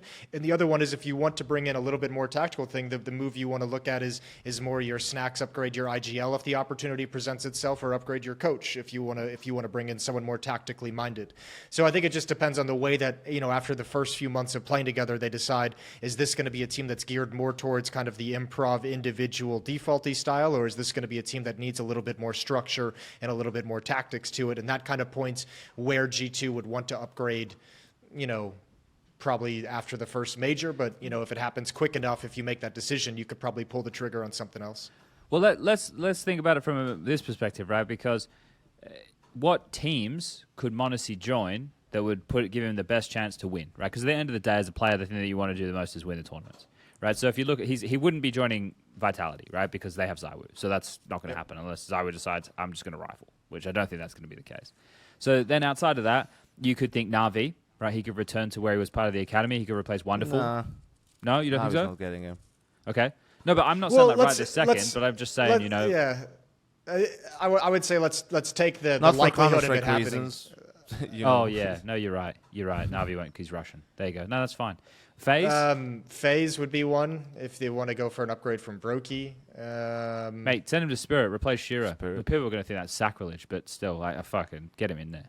Yeah, Get I it. think I think it's only a little bit too much because you already have Donk, and then kind of in terms of just guys going crazy and YOLO and, you know, with their play style. I don't know. Maybe it's just go all in on that and just ride it. Fuck More it. fireworks. Send him to Liquid. Send him to Liquid.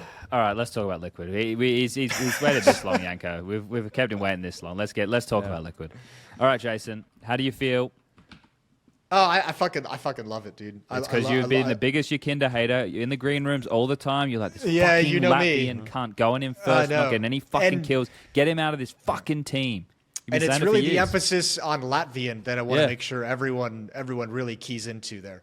Yeah, no, dude, I love it. I think obviously yekindar kind of ran its course, and no matter how much he provides outside the game, the inside the server performances weren't there to match up with it. And even that major run looked like they limped into the playoffs, and no real sense that they were going to be able to do any damage in the playoffs itself. So that one all makes sense, and we kind of seen that one come, and the writing's been on the wall. I love bringing nertz in, someone who can be aggressive and open things up, and someone who can play similar roles as yekindar, probably do it more effectively. And I think also maybe take approaches to some of his roles a little bit more intelligently in terms of when he picks and chooses to make his play or his battle or wait for a trade. But I think also he's got a lot of versatility to him, to where he can also be someone that kind of solo sort of lurks on a map until he decides he wants to get aggressive. So he's got the ability to switch up and do some things. Not that they need any more passive players, but I think you look at what he did for Heroic, you look at what he did for ENCE when he was previously in that roster, and I think this is a guy that perfectly just kind of slides into this Team Liquid roster.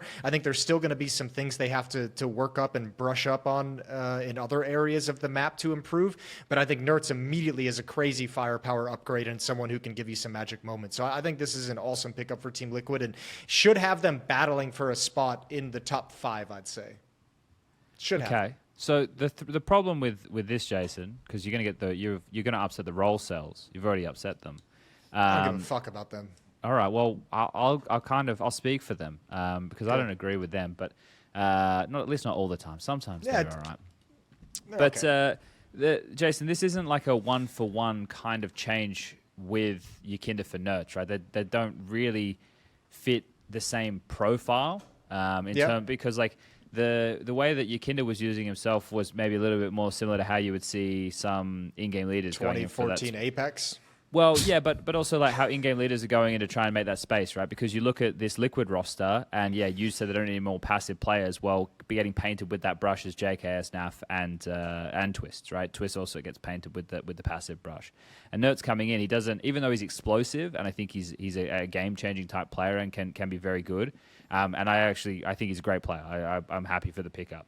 But the way that this is, it's like, well, how are things going to work, Jason? How's it all going to boil down? Like, who's going to take what responsibilities? Who's going to have to be more aggressive? Because I think people feel that there needs to be more than one change within this Liquid roster for it to make sense potentially role-wise. What do you have to say to that in rebuttal? I do actually think this Liquid team is gonna need one roster change before I can actually think that there'll be a team that can contend for trophies.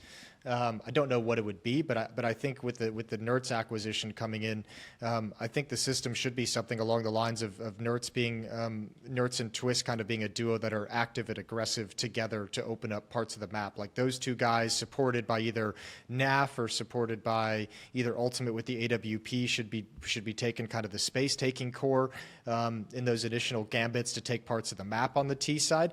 I think the question always is, I don't think Twist is necessarily a passive player. I think maybe maybe looking like it and painted with that brush due to the fact that he's in-game leading. I think he's probably a little bit more passive than he's used to because he's, focused on making sure the team is operating the way he needs to and having to be a little bit micromanaging heavy. So I think that'll probably be some work that Myther has to do of get him more comfortable calling tactics and get the rest of the team to a point where he doesn't have to micromanage the thing he calls directly so that he can actually be involved in the game like he was early on in his in-game leading when they had their little honeymoon period. I think obviously Ultimate's a pretty aggressive playmaking opera as well. There can be some rounds where he's paired up with nertz, but more than anything, I think you're going to want two things. I think you're going to want nertz as part of that like initial pack to make the opening gambit, and then I think you can have him away from action to be kind of an aggressive lurk to where someone like NAF and someone like JKS I would consider more passive lurking. I think nertz can kind of change up and change that style a little bit and be like your aggressive lurk to disrupt rotations. So I think there's some options, but it's clear that Liquid, I think this is a good first step to improving, but there's a lot of things this Liquid team needs to get better at before they're contending for trophies. Yeah, it feels like Twist has to make that change if he's going to be the IGL in terms of positions on the map, on T side probably as well. Just play a little bit more to his mechanics too. Like he can take some of Yekindar's roles really as being the tip of the spear, and then what you talked about with nertz being there to sort of trade that and be there to be the second wave of that attack could be very strong for them. You also you mentioned like spinx for Hunter. What about spinx for JKS for Liquid as well? Like if they want to make another change. Well, this is where the role conversation's a curious one because like with what Jason's saying, he thinks that nertz is going to be. What the fuck is Jason doing? Sorry. You sniffing your desk. I had to clean some out of my keyboard. No, I had to clean some out of the keyboard. Fuck. He thinks that it's going to be nertz is the one to kind of be in those initiating positions alongside of Twist. I think they were already shifting, so it was more JKS and Twists to take more map control positions on the T side. I don't think that was on all of the maps. For example, Yekindar was still fighting in canals and stuff, and JKS was still taking A main control. But you look at some of the shifting things, like they didn't have Yekindar as their yard outside space taking guy on Nuke anymore. JKS was doing that. Taking mid on Mirage, JKS was playing in through underpass, Twist was playing in through top mid. They had Yekindar on the extremities. So they were changing things up with their approach anyway. And they were already, like you think about when the Dust 2 game against Spirit, they were sending Yekindar out late long as the long guy. And then it was JKS alongside of Twist and Ultimate as their mid control pack to take short. So they were already shifting. And they were doing a lot. They Yes. were doing a lot for Yekindar to try and hide the deficiencies of his individual game at the major. But don't Like, you think even- it's a bit of a shift though, like Jason? Like because I'm thinking about this, right? when you're taking map control on certain maps, it's not even necessarily about finding the kill. It's about getting the space and being able to manipulate said space.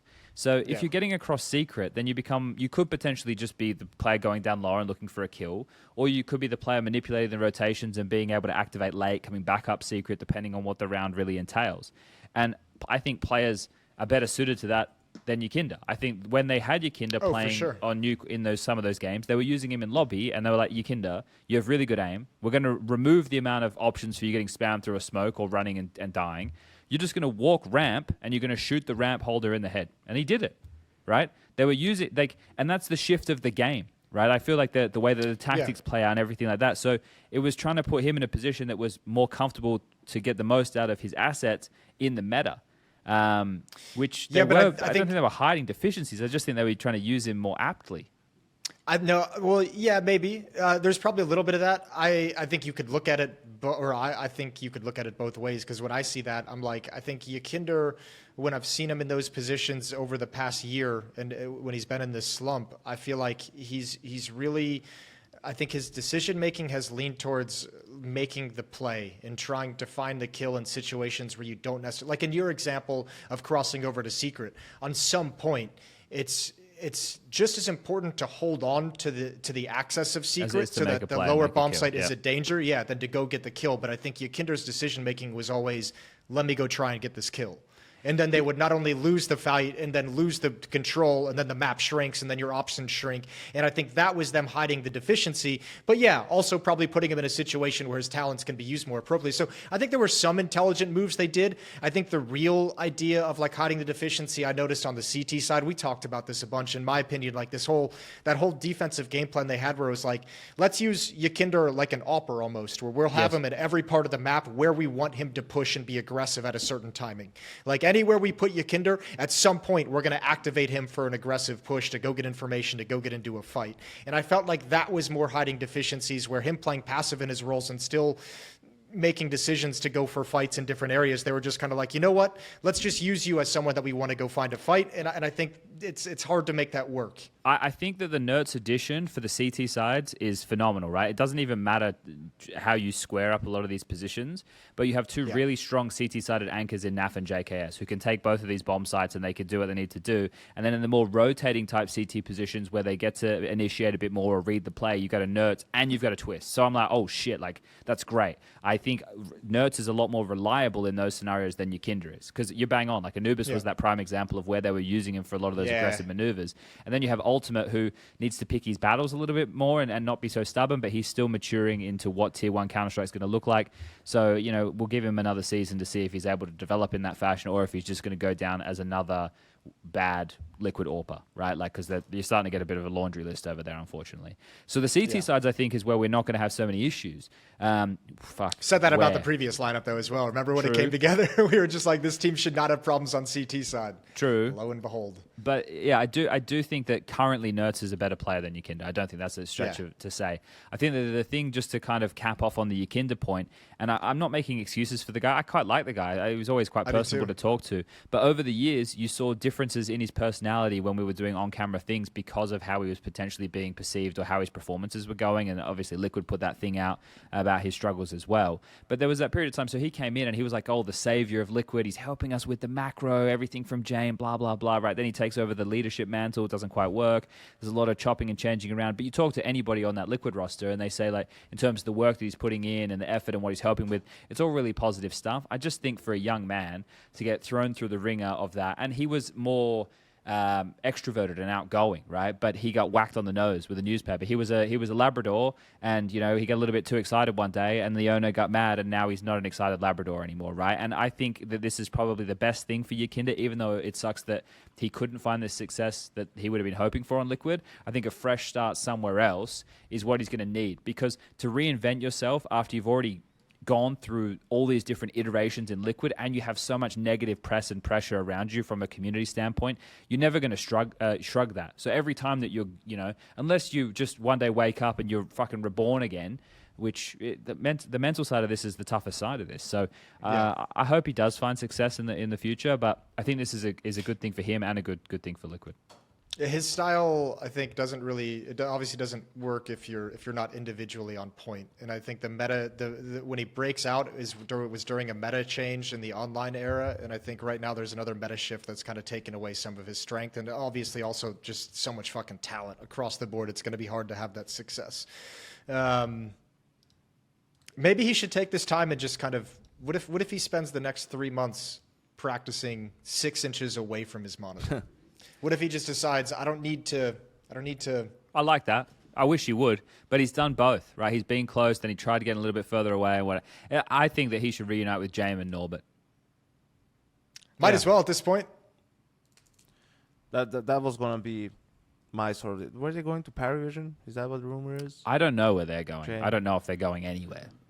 Yeah. I haven't heard a rumor about where they might go, to be honest. I think for yekindar it's simple. It's like this whole, it's evolve or die, right? Like, you know, you can't be as one-dimensional. You need to be able to expand what you're able to do on the server, and also sort of be honest with yourself that some of the things that you enjoy doing and that you were maybe very successful at doing are just not working anymore, right? And you just can't pull that stuff off on this level of play, really. And then you need to figure out how you're going to approach all that. But you need to, because sure, the major was a little bit better, but in that form, it's like has to be sort of a tier 2 team where he finds his spot and tries to battle back up, right? Like for any of these teams that are at contender level, you know, they can find better talent out there for that sort of a role.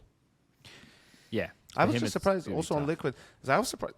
I wonder was like, because I was surprised that nertz was even available, right? But then the Falcons thing came out as well. So did people like inquire about nertz? Did nertz like want reach to out? leave in a sense? Like, did he reach out to people?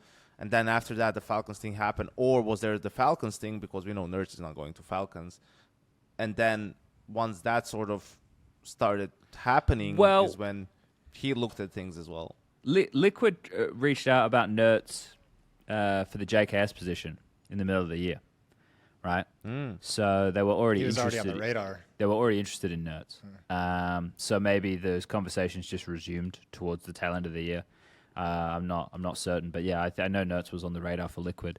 So I think, you know, that's you're right though. What was the conversation? Nertz was the first domino of the Ents breakup. Yeah, but that's the thing as well. Like, he likes doing that, doesn't he? Yeah, he does. He likes a good first domino. Yeah. So the rumor was Dexter was already benched. So if you're nertz and Dexter's benched, right? Who are you getting to replace Dexter? Well, apparently it was meant to be Sampaius, but maybe they, you know, started to inquire about Sampaius, and then Falcons were like, well, while we've got you on the line, how about we inquire about a kicks into Dexter and a Terces? Like, well, we were going to put Dexter on the bench actually. So then, yeah, maybe that was the bit that enabled the conversation to happen for nertz, right? So if the team's not going to exist anymore anyway, then this would probably be a better move. But also, like, I think it just seems like a better move on paper, even though they had Heroic had a better major than Liquid. There's no doubt about that. The type of opponents that they were beating, right? The way that they played in general. And just eye test. Yeah. But I still think that this Liquid roster does have some good potential.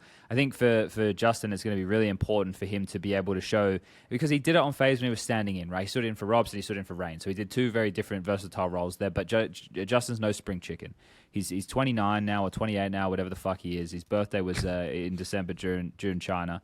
And he needs to be able to contribute to the team in a consistent fashion, right? Obviously, we're not just boiling this down to the statistics. We're going to be talking about the impact that he can find. But if he is taking more aggressive responsibilities, then he needs to make sure he's delivering, because it's not a fun place to be, right? Having to do that all the time, and especially if those moments aren't being capitalized on, or if you're not finding any success. So for him, I'm curious to see how the next 6 months go, because he would likely be the next name to be changed within that roster, if things don't work. And like, I think that they have a strong core of that team. It just depends on what Ultimate becomes. Well, also, I think this. Well, I think what Ultimate becomes, what JKS can kind of work in these next few months. I also think there's going to be a question of twist. Does he want to stay on this in-game leader track? Obviously he's going to do it now, but I think these next 3-4 months for him are going to be huge if this is something he wants to commit to.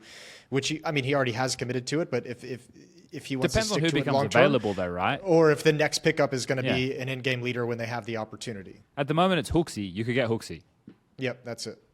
Right, that's what you're looking at. Like, hooxi's a free agent right now. I don't think he's going to end up anywhere out of all of this. What if yekindar went to complexity, Jason? Why would I don't think he'd want to do that, but he could do it. He could go over there. I don't know. They need someone. Yeah, I don't. Yeah. They need I don't- two guys because they bench floppy as well. Yeah. Let's get I Norbert. don't know what complexity is going to do. Norbert and Yekindar. Oh, then it's a European team, though, because they already have Halzerk, so never mind. They can't do that. I tried. We tried. We did try. Sorry, Jason. We did our best to save complexity. We'll come up with a better one in the future. I guess there's a few odd bips and bobs that aren't obviously the biggest deal in the world of roster changes that we've already discussed. Yo, what about VP benching Jame, bro? He's been That's on what I that was. team for like That's 10 what I was years. going to go towards. That's not VP, a small thing, Jason. Why are you VP hating on minus VP, man? It's kind of small. VP minus Norbert minus Jame plus Flamus plus Icy. You hate on VP so much, you hate on people who used to play for them. That's why you hate Yekindar. You don't hate him for what he's done on Team Liquid. You hate him that he was a part of Virtus Pro. Wait, That's I'll so take unreasonable. I'll take the hangover lies, but I was driving that Lies? pro Yekindar train. You were driving or for- drunk, Jason? Fuck's sake. Train is on the track. It was a train. It's on the track. And you were stronger than anything you can run into. Well, Exactly. Except for another train, maybe. Yeah, potentially. But yeah, I don't know. This new VP now. What do we? I guess It's going to be better than the old VP. Electronic Flame or Fame Flit Flamus. I can't hell, say that's a that. lot of No, fucking I'm Fs. out. That's a tongue Jesus. twister. Electronic Fame Flit Flamus and Icy. Well, Jason, There it's you so go. Amcal chases you around the world. You have to deal with Icy until the day you die. Icy was the bright spot of that Amcall team. I can handle it. I Okay. can handle him. Well, As if that was But hard. does this mean Electronics, the IGL? yes, of course, that's guess, what yeah. it means. There's a new engine in the car, right? The Jame cult, it's finally been exposed. What's that organization you have in America, Jason, that kind of like deals with cults? They embed themselves and they take them down from the inside. It's got a name. FBI? Nah, it's not those guys. Anyway, there's someone in. Colts. Okay, yeah. What do you think I said? I thought you said Colts. I don't know why I What? thought that. You said the same word. No. Colt. Colt versus cult. So It's very subtle. It's I'm not trying to stitch anybody up here. I just thought you said a different word. That's all this is. Okay. Yeah. Well, we don't want to talk about which country invented the English language. Anyway. Where's my British passport? Yeah, so the cult of Jame it no longer exists, which I think was necessary because there was a power struggle between Electronic and Jame ever since Electronic had joined, and we had seen that in interviews, and if you're reading between the lines with some of the things that Jame was saying, and it seemed like he was well aware that his head was on the chopping block. So they've got rid of him. They've replaced the AWPing prowess with Icy, so Icy's more of an up-and-comer, so we'll see what is contributed there. But Electronic hasn't had a very good track record being an in-game leader, realistically, so that is the biggest problem they have going for them. In terms of adding Flamus, they've added more firepower, but they already had pretty good firepower with like Flit. Fame's obviously having a bit of a tougher time recently, but the whole team was in a weird spot. So I like the fact that it's just kind of a fresh start, but it's a fresh start with a guy that hasn't been successful as an in-game leader. So that's the most worrying part. But I still think it'd be better than a team who's in a constant arm wrestle of how are we playing CS. It's going to be very telling on Electronics, like the remainder of his career, in a way. Because if this doesn't work either, or actually if it fails miserably like the last couple of stints have, then you wonder, like, what's next for him? He went from being, a top 5 player in the world, definitely a top 5 rifler in the world, incredible player, great game sense, great mechanics. You'd love to have him on your team. It was like, you felt it was impossible. He was going to stay on Navi and play with Simple forever. That's how good they were. to then, you know, the Cloud9 thing, now the VP thing. It's like, okay, bro, you got it now. The keys of the castle, they're yours, right? You have the reins. It's like, does he have the chops really to deliver? You know, because there is firepower on the team, like very good one. I mean, Fame and Flit, you go back to 2022 and the Rio Major, I mean, they were a killer duo, man. And I feel like one of the issues for the VP team was they moved Fame out of those like roles that he had initially with the team, and they moved him around to do a whole lot. He basically by this point did everything except op for that team. So we'll see how they'll set it up. But I mean, yeah, Electronic kind of needs this to work, or at least he needs himself not to be the reason why it doesn't work. Yeah. If this doesn't work, I'm gonna start nicknaming Electronic the Trojan Horse. I like it. Yeah, just being sent out into the world to destroy other teams, join them. That's what he does. Yeah, and then take them down from the inside. So, look, I agree with what Yanko's saying. It just would be a shame with the talent on the team that they don't stick to landing. But I'm really interested to see how they divvy up responsibilities, right? How is this even going to look, right? That's the bit I'm very curious about. And I don't even want to start speculating about it. I just want to see kind of how all this shakes out. The thing that I don't want to see is Flammus being dulled immediately, because he was such a fun player to watch during the major cycle with Gamer Legion. So, you know, it would suck for him to go from, you know, in a real feel-good environment with a young, hungry team to being in a broody bunch of boys. So I don't know how it's going to unfold, but that's the one. I just hope they don't ruin Flammus. That's it, because it was fun to watch. I mean, realistically, this could be a really exciting team to watch play. You want to cheer for them, Jason? I'm not going to cheer for them, but you're going to stop hating on them? I have the opportunity now to open up my heart and see what this new Virtus Pro is going to look like. Won't be the same as the old one. That's where I'm at. Yeah. That's the main thing. Yeah. All right. More of the bits and bobs. We touched on hooxi. Is there any place that seems likely that he could try and get to in the early going of next year? I don't necessarily see it. Fnatic. Yeah. Oh yeah. Well, they're apparently linked with Fear, though. That was the rumor that Fear was going to get taken from. I saw that somewhere. So I don't know what's going to happen. I think maybe your Fear, bro. Honestly, like, well, actually, for Fnatic, I'm not so sure. I was going to say like hooxi has more experience. I mean, he's won Katowice, he's won Cologne, he's played multiple finals. Like, I think some time to reflect also helps always. And he had success, and people would say, yeah, but he had Nico and Monacy. Well, he also was on Copenhagen Flames, right? And had some good results with that team and with less talent. So I think he deserves a shot. I don't see why. You can make an argument, you know, okay, Liquid doesn't want to get him because whatever, you know, Twist would rather do it, or some of these tier 1 teams maybe feel like individually he's too big of a letdown to be brought on the team, or they already have in-game leaders that are pretty set. Like, but then, you know, you're telling me he's not good enough for Fnatic? Fuck off. He definitely is. Well, yeah. What about if? Go Jason. No, I was going to say, what if we just keep building this idea of Heroic getting all these kind of like cool name leftovers? If they have Shush, if they find a way to get spinx over, maybe you bring in some Pious, maybe you're bringing hooxi, and then all of a sudden you're kind of landing with the team of experience that's being put together, and Madden might have something to it. To not the only problem, the star roles. The only problem that they have, and I don't completely hate it. I just am trying to think of how it's going to work. You've got some pretty passive players there, right? You don't have many space takers. But the biggest issue there is with that, whoever's going to take the risk organizationally to build a team of the leftover pieces is going to be foregoing the VRS points from a core, and they're going to have to work up through all open qualifiers and stuff, which is going to be really tough, because I think most of these open qualifiers, actually I imagine all of these open qualifiers are going to be just online Counter-Strike, right? And we know that how competitive that can be. So that is the drama.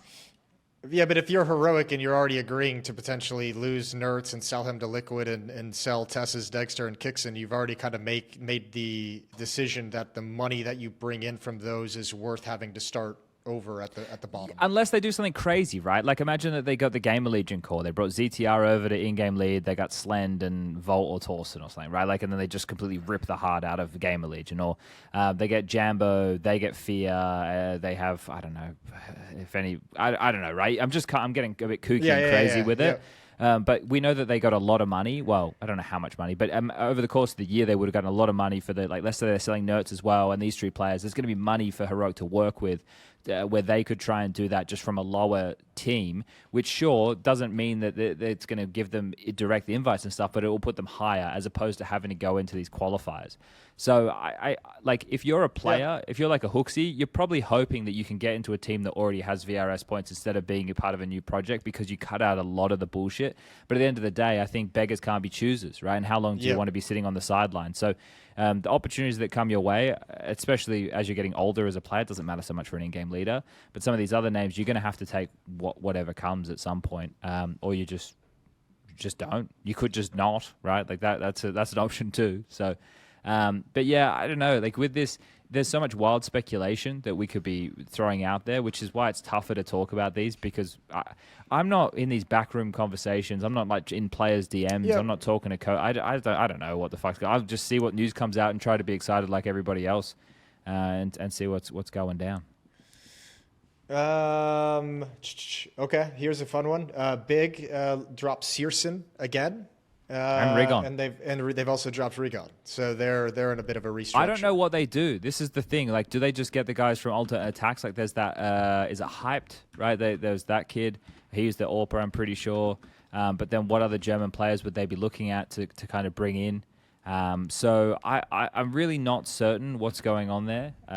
It would be crazy. Imagine if they brought in 2 players that weren't German after all this fucking bullshit that we've heard from this team with about wanting to stay German and everything like that. That would be Mantu crazy.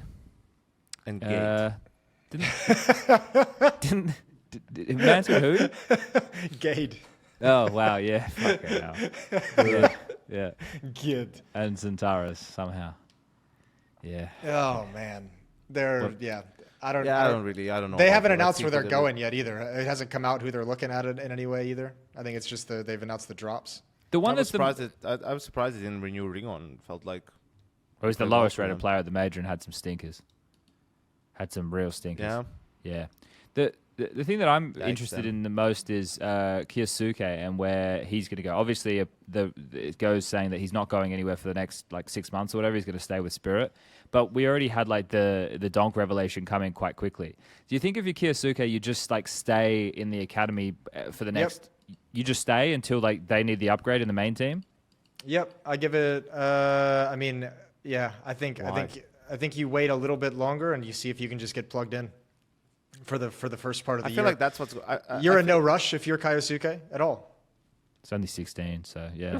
You're horny, bro. You want to get in there as fast. You don't want to be playing these academy fools. But if you have the opportunity, if your opportunity is I don't know what his opportunity is now. Sure, if a Vitality or a G2 come knocking, maybe you got to think about it. But you're thinking if I go somewhere now, maybe I don't get onto a great team and I have to spend the next 2-3 years with a contract on a team that isn't necessarily going anywhere, and that's a risk. But if I stick around, maybe Spirit.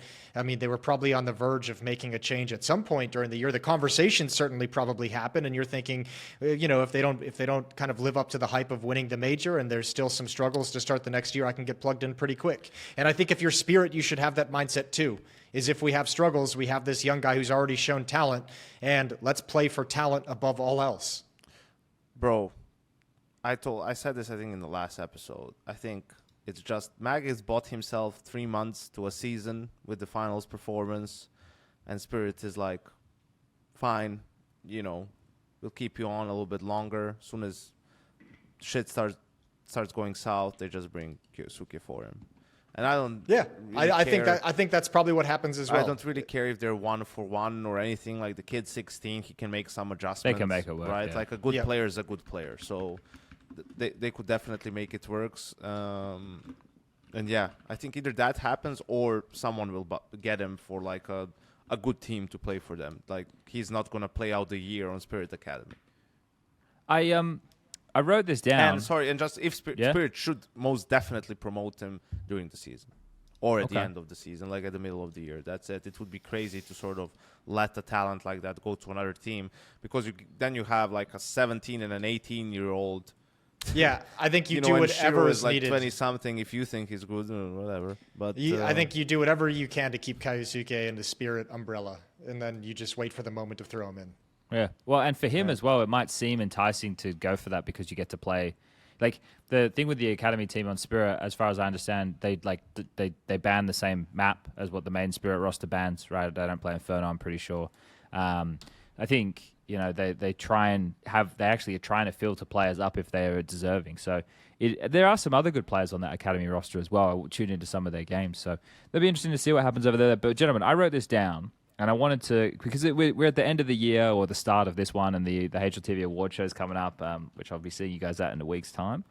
But with all of this, it does bring like a lot of community conversation, and I think it's good that HLTV do this because it's just another point of entertainment, right? And I think with the positions that we find ourselves in, the top 20 comes out and you go, yeah, okay, that's what they did, right? But I'm not sitting there on Twitter arguing with people or going, oh, how the fuck did HLTV put this player here or there? Like, they're doing their own thing, and I kind of have my own opinion, and I wouldn't even sit there and make a top 20 list, right? I just have the players that I think are really good, and that for anything as well, like, I'd be putting players more into roles as opposed to just like players, because everybody contributes something that's different. But the question that I wanted to get to was just seeing what you guys landed on this. So I've written down a couple of things, right? And I want you guys to put yourself, I was going to say put yourself in a position of a player, but I don't even think that's necessary. Just as you guys would look at it, right? Because you were both players previously, so you know what you think is important. I'm going to list off these things, and maybe we can even add to this if you guys have other suggestions, and then tell me in what order that you would put these of importance. So you've got like the number one player of the year, major MVP, your team being team of the year, a major win, or like 4 times second places at A to S tier tournaments, right? That last one's a bit of a stretch, but I felt I wanted to add a little bit more into the mix. But those like kind of accolades and accomplishments, like if you're ranking things as a player, right? So wait, say them again. What is it? Player of the year, winning major a major win, team of the year, number one player of the year, major MVP. Fuck the last one. We can leave that off the list. It's not necessary. I mean, honestly, if I'm a player, I'm probably thinking winning the major is my number one priority. Probably team of the year after that would be pretty big, and then it would be MVP of the major, and then it would be player of the year. Fourth. That's exactly how I had it. Yeah, same as me. I think team accolades always come first. Like if any successful player or that's aiming to be successful at the very least needs to understand that team comes before anything, right? And individual accolades are a nice little sort of bonus and a tap on the shoulder, like if you're doing really well. And it's nice to be, if your team wins the major, to be the MVP sort of that and be the guy who really helped the team get that trophy. But you don't care as much. You would much rather win the major and be the worst performer than lose it and win the major MVP somehow, if that were, let's say, possible. Yeah. I think okay. Well, we're all aligned. Yeah, we all have the same. Unfortunately, not much debate here. It's funny too, because I know when I was coaching Liquid, I know Yanko, you mentioned this when you were coaching FaZe, and Chad, when you were playing, I'm sure it was the conversation on like player of the year, top 20 players, where you fall in this HLTV awards, like by role. All of that stuff when you're on a team, you're so tunnel visioned on your team that you don't even really notice those conversations all that much. Like you don't pay any attention to it. It's not even in like your kind of orbit. At least it wasn't in mine of, where a team would be at. Or where a player would be at in those kinds of rankings and those end of the year things. Like everything is just focused on the next tournament. So this is all just background noise. It's fun stuff for the community and for us as pundits to get a chat about, but players, for the most part, I don't think have this in the back of their mind whatsoever. I think being recognized after the fact, and especially now in the downtime in the off season, right, and the fanfare around it for the player is a positive thing. It's like, oh yeah, like within the play, and because now it's a bit of what's the word? Not an institution. It's it's like a tradition, right? At the moment, like Yeah. that's what it is. So, and there's so many players who are the legends, the elites, who have been a part of the HLTV top 20 in the past. That getting that is the honor there. But in terms of it being your motivation throughout the year, I don't think that's like maybe the post players. They're sitting there and they're doing their vision boards or whatever wanky shit we're doing these days, and they're like, I'd love to be like a top 10 player in the world on HL. That maybe that was to the level that we're talking about. But as you're in the season of playing and competing. Right, you're there for one purpose and one purpose only. And if your focus isn't that, you're one of these fucking betas, right? Like that, you're one of those guys, right? So Yeah. and that's what you don't want to be.